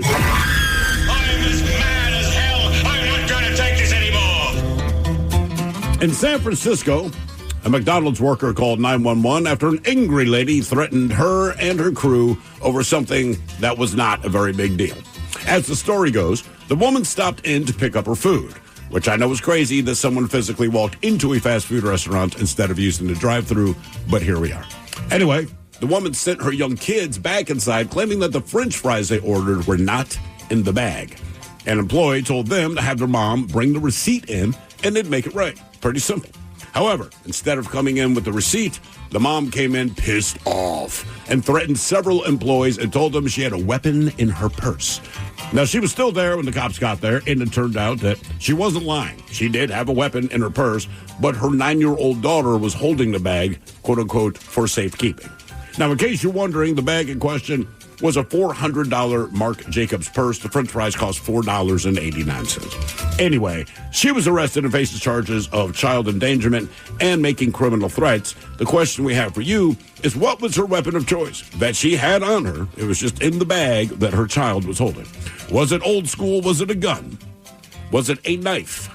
Was it pepper spray, or was it a hammer? So gun, knife, pepper spray, or hammer. What did this woman have in her $400 purse over her $4.89 bag of fries?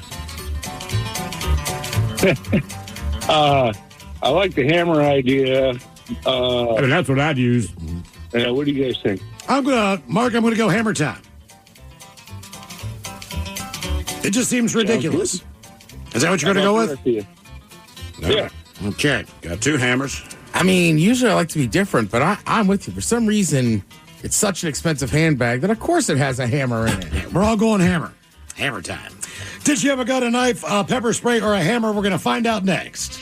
That was a tease. You are 99.9 KISW. We return to the men's room with Miles and Thrill. Category is seriously on profile this week in San Francisco, where McDonald's workers were attacked by a woman because she had a problem.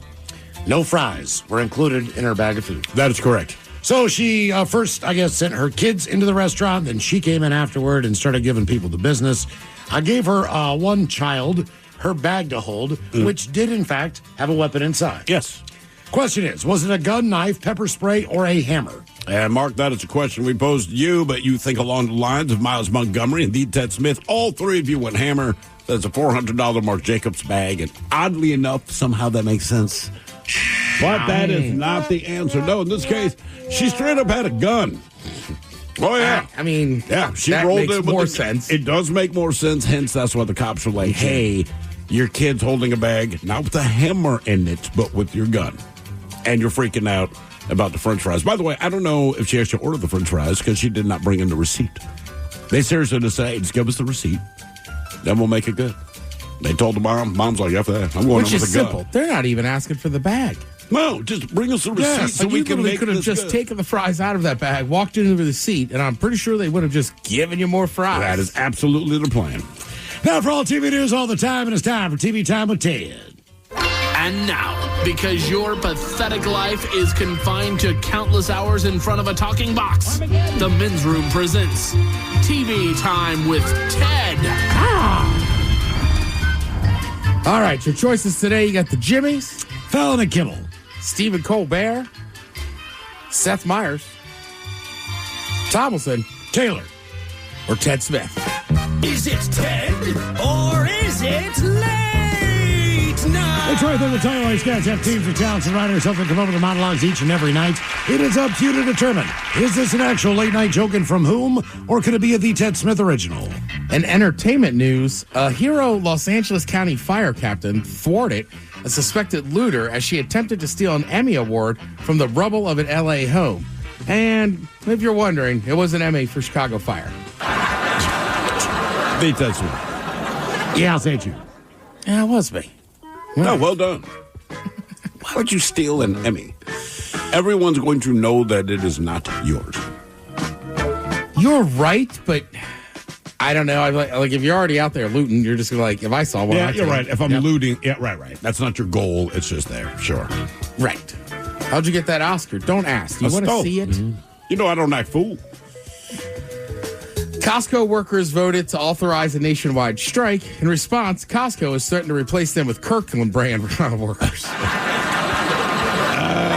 Fallon? That is Fallon. Costco workers have voted to authorize a nationwide strike. Yeah. In response, Costco has threatened to replace them with Kirkland brand workers. Which is kind of weird. I always thought that was a good place. I thought everybody liked working there. I don't know that the strike's about we don't like our conditions as opposed to we should get paid more. Yeah, that's a good point. Right? You know what I mean? That's all. A woman on TikTok recently freaked out when she went in for a milk and honey pedicure, and the pedicurist put International Delight's coffee creamer in her foot bath. I'd freak out too. The only place you should get coffee creamer with foot water is the Port Authority Dunkin'. Colbert. Yeah, Colbert.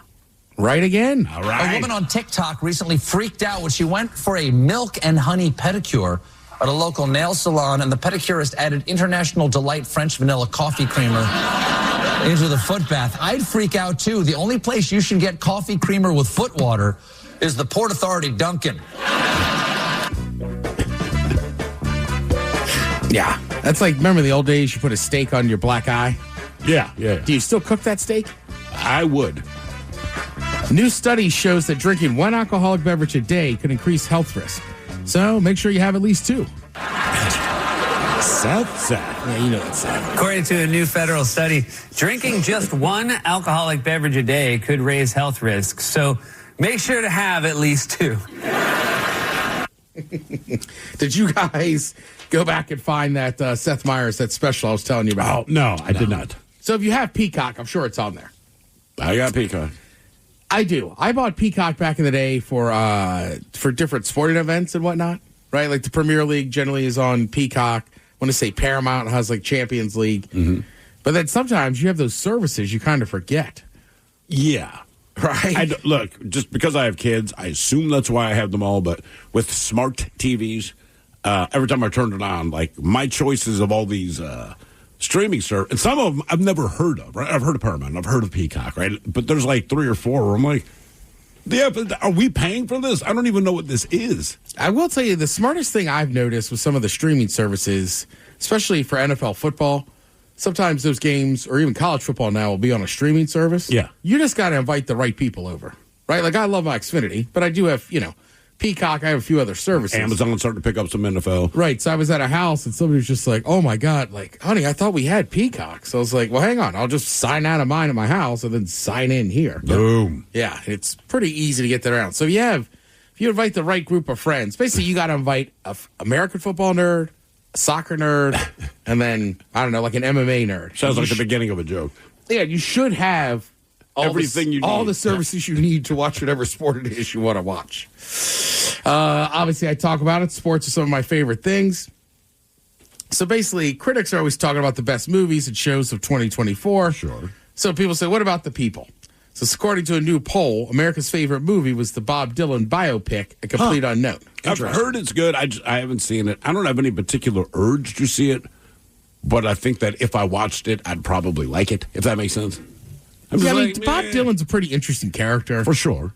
Especially, that time he's living in when he's writing those songs, you're talking 60s, 70s. Yeah. A lot of turmoil in the country and stuff. So, I like Bob. Thank God things have calmed down. Yeah, something like that today. But I'm with you. I like Bob Dylan. I don't know. I've listened to Bob Dylan. I don't know that I hear Bob Dylan, if that makes sense. No, I know what you mean. Yeah. He's someone I appreciate for what he did, but I don't necessarily like his music. Yeah, I'll get in there. I'm sure one day I'll be like, guys, have you heard this Dylan? It's going to be like your yacht rock thing. Yeah. Bob freaking He's got some great tunes. He's got many different eras and genres. He does. He does. Just got to pick the one you kind of like. I still just love the fact that, he puts out All Along the Watchtower. Hendrix redoes it, and then he's just like, Jimmy, you crushed that, man. That's your song. That's your song. Mm-hmm. And I never realized what I was saying. Cool. Yeah. Well, and that's my favorite story. At Clinton's inauguration, he was there performing, and we had good seats in one of the nights before, as my mom worked the AFL, and that the lady doing all the signing just puts her hands up. Like, I don't know. Oh, the sign language lady did not. She just stopped. Oh, no. Like on those giant pillars, she just went, I don't know. I don't know what he's saying. Right? So, I was still a kid. I was in grade school. And at that point, I'm sure it was annoying, but I remember just being like, to my mom and dad, I don't understand.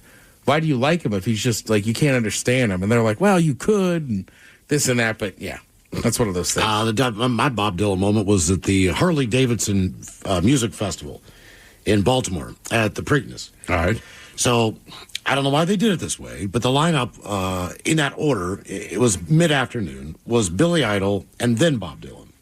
Not the right order as far as energy goes, yeah. You probably want to switch those. Even though Bob Dylan is more gets to be the headliner than Billy.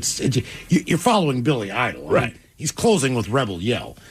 So I'm watching this on the side of the stage because I'm going to bring out Bob Dylan. Now, the change takes about 15 minutes in between sets because they were moving people in and out of there, man, because it was probably 15 bands on the bill for that. So there wasn't a lot of time in between, which is unusual for those festivals. They're moving along pretty well. And so there's no Bob Dylan to be seen or anything like that. But the manager comes up. He's like, you the guy from radio, bring him Bob Dylan out. I'm like, yeah. And he goes, if you, for 1 minute, get out there and start doing your Bob Dylan impression, you're going to feel my hand on the back of your neck and I'm yanking your ass off this effing stage. But he did it with a British accent. Of course. And I'm like, and I looked at him blankly. I'm like, because I was kind of half paying attention, like, what are you talking about? What do you mean? If you go out there and do this, I'm going to bring out this Bob Dylan. I'm like, I had no plan on doing that. He's like, well, it's happened before. I was saying, it's happened so many times. And I'm like, dude, I'm just going to go out there and go, hey, everybody, here's Bob Dylan. That's all you have to say. That's it. The crowd's going to be fine. But he still had that look on his face like, I don't trust you. Watch it, Clay. Yeah, I definitely would have thrown in, it's like, who's ready for a storm of a hurricane? Well, yeah, right. Jesus, what a terrible song that is as far as depressing. See, again, I love that song. I don't know that I've listened to the lyrics. I understand the theory or not theory, but the guy's in prison wrongly. It's a history lesson on Reuben Carter, essentially. Yeah. But he walks up. He's 5 feet tall, right? And he's got a snake skin coat on that goes all the way down. You couldn't even see him. He looked like a python ate a person. Right. Deadpool and Wolverine was second. A lot of people liked that one, and then the Wild Robot came in third. Need to finish Deadpool Wolverine. Started like half of it, and but my wife and daughter also wanted to see it. It was me and the son, and we were admonished for starting the movie without them. We just haven't finished it yet because we were laughing our asses off already. It is gory. It is gory. Like I said, I waited years for my kid just to see Deadpool. Always wanted to see Deadpool. Deadpool seems cool. And so, brother, when you hit a certain age, we'll do it. So we finally got past that, and I said my daughter brought it up the other day. I can't remember what she wanted to watch, and I'm like, yeah, you know what, babe, you'll be fine. We can watch this. And she looks at me and goes, you're going to let me watch Deadpool. How much worse could it be? I go, that's actually kind of where I'm at on this. The most watched movies last year, Beetlejuice, again, Deadpool and Wolverine, and then Bad Boys, Ride or Die. Okay. On the TV side, these are people's favorite stuff, not the critics. Shogun was the most popular show. The Bear was a close second, and then Landman was third.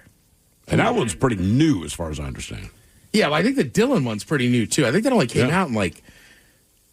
December? I would say November or December.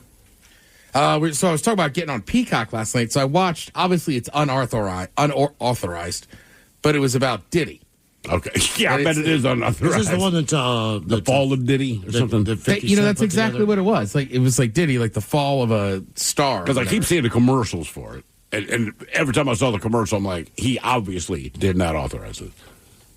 He didn't. And it kind of takes you through the story of him being a kid and growing up and this and that. And then there's also interviews with some of his friends. And like the one guy, I don't say where he is, but like he says, technically he's like, I guess I'm off the grid.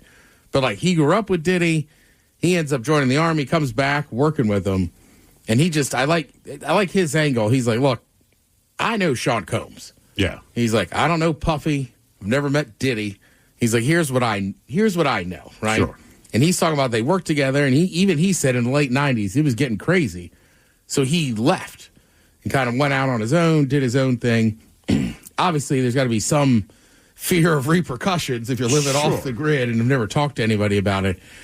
But, I mean, there's so many stories and everything, and it's, I don't know. Like, again, it's clearly, whatever happened is not good, but you also realize with with that dude, it's like once he leaves, Uptown Records or whatever, and basically the 5 of them that were Uptown Records, there's only 2 of them left. One of them's him.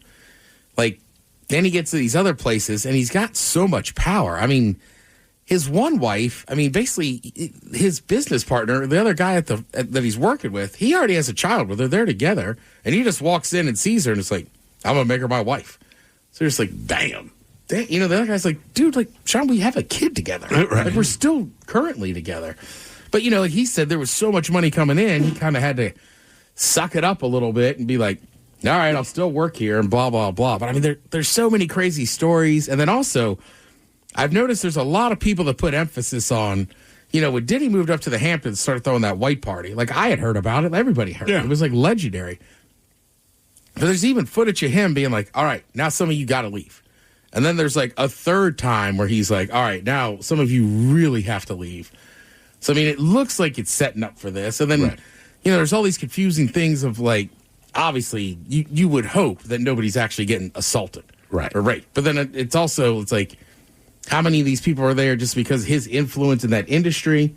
And when he's doing A&R stuff, I mean, they literally, back in the day, they got to pick who's going to be the next star. Right. So, I mean, these people, male, female, didn't matter, would do a lot of stuff to be in the good company. I mean, we've seen it in Hollywood for years, right? Absolutely. And there's a reason the casting couch isn't just like a joke, right? There's a reason porn parodies it now, right? So all that stuff, it's an interesting watch. I'll say that. It's far from uplifting.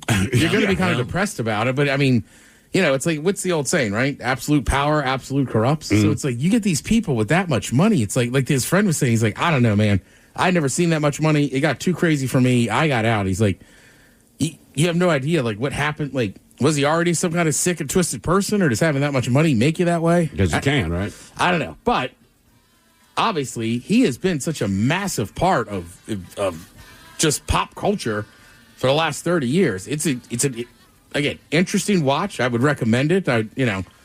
There's some tough stuff in there. So if you don't have that kind of stomach for it, I wouldn't watch it. Wouldn't watch it with the kids. But I would definitely check it out. Okay. I mean, it captivated me last night. Thank you, Tim. We appreciate it. You're listening to The Men's Room.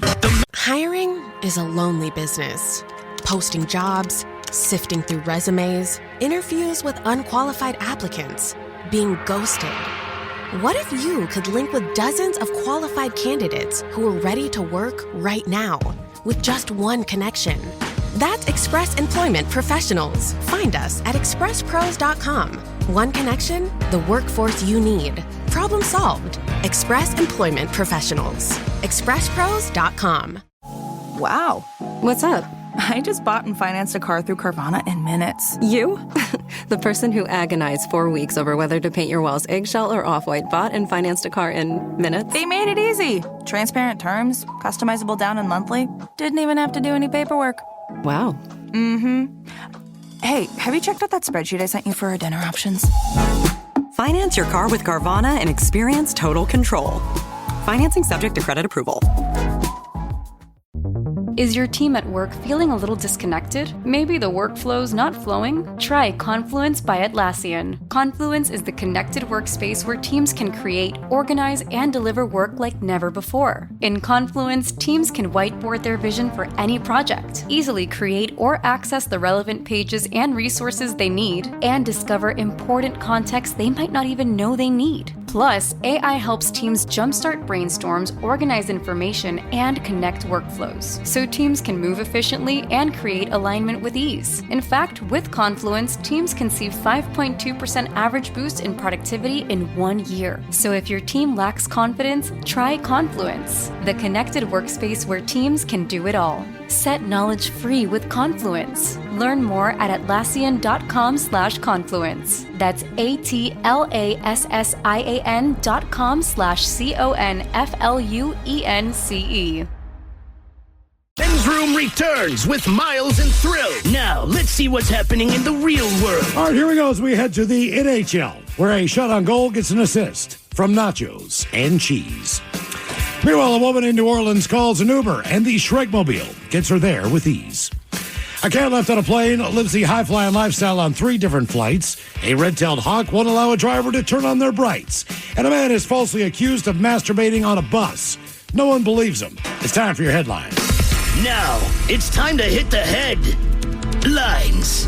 Here's Mike Hawk. All right, in our top story, we go down under, where there's a new frequent flyer. A couple moving from Christchurch, New Zealand to Melbourne, Australia, packed all of their belongings and got themselves a couple one-way flights to their new life. But when they got to Melbourne, the Melbourne airport, they found themselves in a predicament that plenty of others have found themselves in. Precious cargo that they were hauling with them did not make it to baggage claim, which is annoying when they've misplaced a bag, but it's distressing when they've lost your 8-year-old cat. Turns out that a stowed wheelchair had blocked the view of crews to the feline, and she was just left on the plane for the return trip back to New Zealand. So that means that there's just wheelchairs that they have stowed down there for any such an occasion. Because that also, that tells me that the wheelchair got left behind too. Yeah. Anywho, luckily communications were made. The cargo hold was heated for the cat to make her a little bit more comfortable, and the company handling the move prioritized her return, making it the 3rd flight our little hero had taken within 24 hours. She arrived with a little weight loss, but otherwise she's doing totally fine. Frequent flyer miles. Good thing it was a Maine Coon and had that big coat. Yeah, no kidding, dude. No kidding. And I didn't know that they, turn on or off the heating in the cargo hold, as it were. I don't know. Right. Well, the good news is it's not that it matters because you're 30,000 feet. But the cat keeps moving its bottom jaw to pop its ears. Cool. I can't imagine flying someplace. All right, time to get started. We've got the rest of our stuff. All right, pack everybody up and away we go. And you get there, and the first thing that you encounter, you're missing your pet. Right. Got it, man. Guaranteed to ruin your trip. And when you hear that she's in the air, and by the way, it's not going to be another 7 hours before we get her back over, you're like, doggone it, guys. Come on. I just hope the dog's having fun. The dog without the cat being there. Or the cat, sorry, I forgot, just animal. Like, whatever that pet is, I hope it's having fun somewhere. Gets a free drink upgrade or free voucher there. Yeah. Running through the cart one more time. All right. Now the cat's like all like uppity. Right. No. First class. Put her in first class. There you go. Yeah, of course. There you go. In other news, a Honda in Massachusetts sporting a pretty badass new ornament for a hot minute. Doggone it, Mike. A woman was driving her car down the freeway when she suddenly found herself bracing for impact as a low-flying bird traveled right into her path of travel.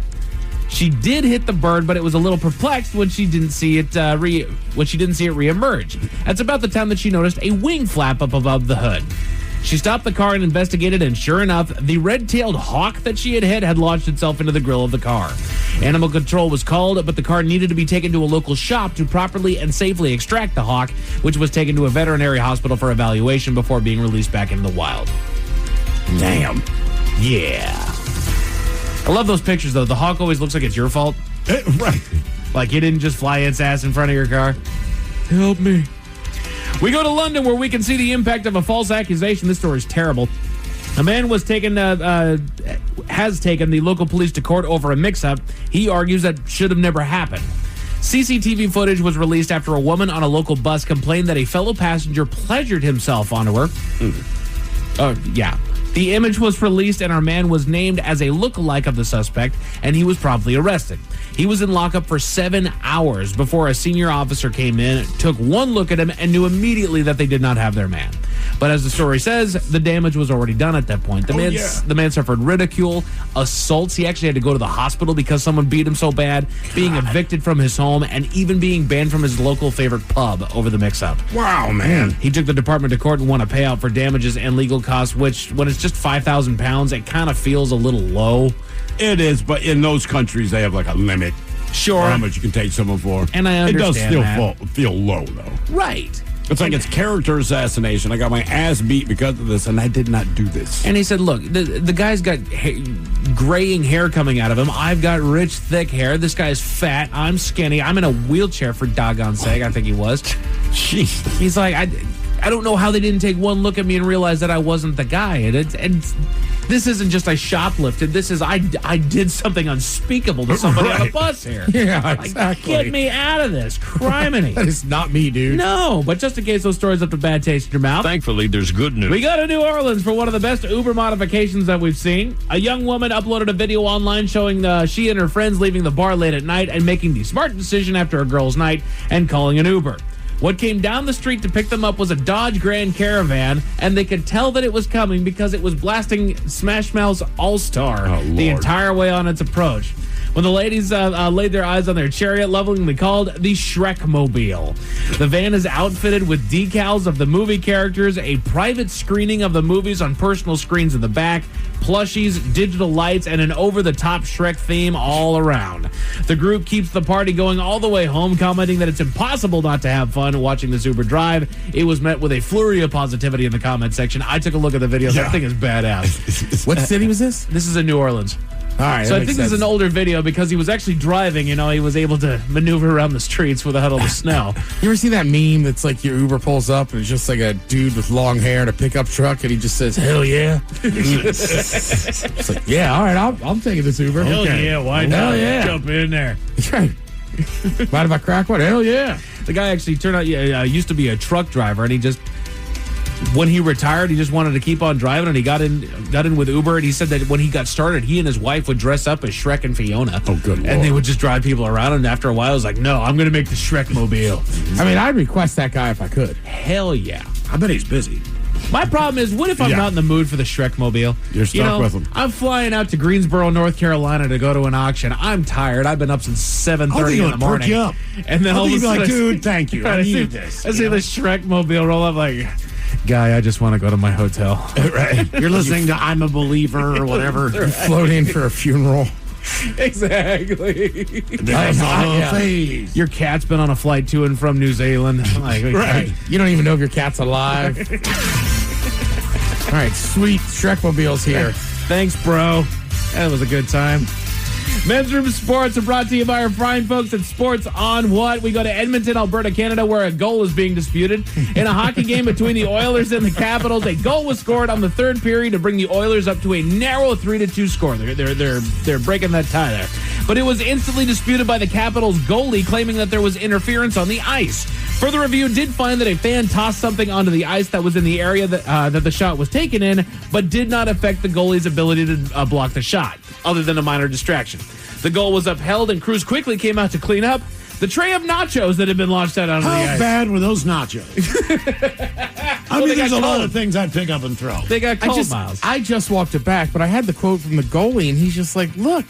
He's like, I couldn't stop staring at the nachos on the ice. Yeah, now, I guess it's within hockey's rule, like soccer, to let the run of play finish. Yeah. But just like, he's like, there's nachos. There's nachos on the dugout ice. He probably was looking for a while just to see what it was. Right. What are you going to identified it? There was an NBA game this year where somebody threw a wing on the court. Come on, man.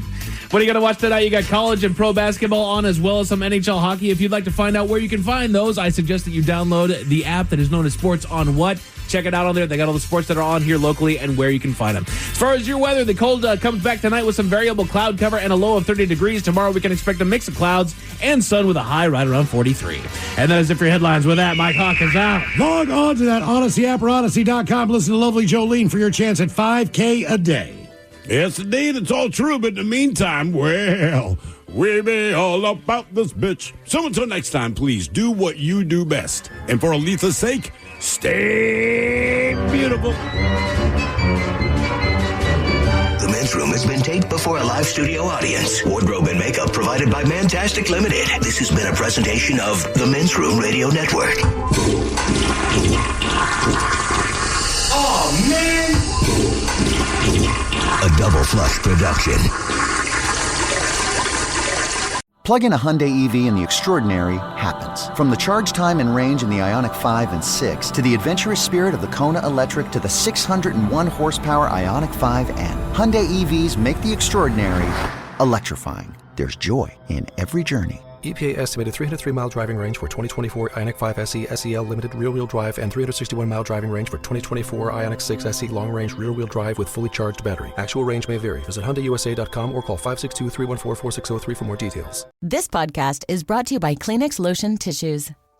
You can't predict sick days, but with Kleenex Lotion Tissues, you can be better prepared for them while helping keep your skin healthy. Whether it's a surprise sneeze or a stuffy nose, it's always good to have something gentle on hand. Kleenex Lotion Tissues moisturize to help prevent skin irritation while you're battling those unwanted cold and flu symptoms. It's extra care when you need it most. I mean, why not have one less thing to worry about when you're not feeling your best? For whatever happens next, grab Kleenex.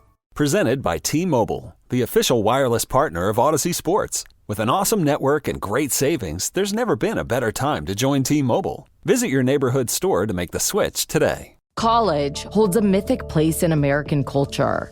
On the new Campus Files podcast, we uncover the scandals you won't hear on the campus tours. Find Campus Files on the free Odyssey app or wherever you get your podcasts.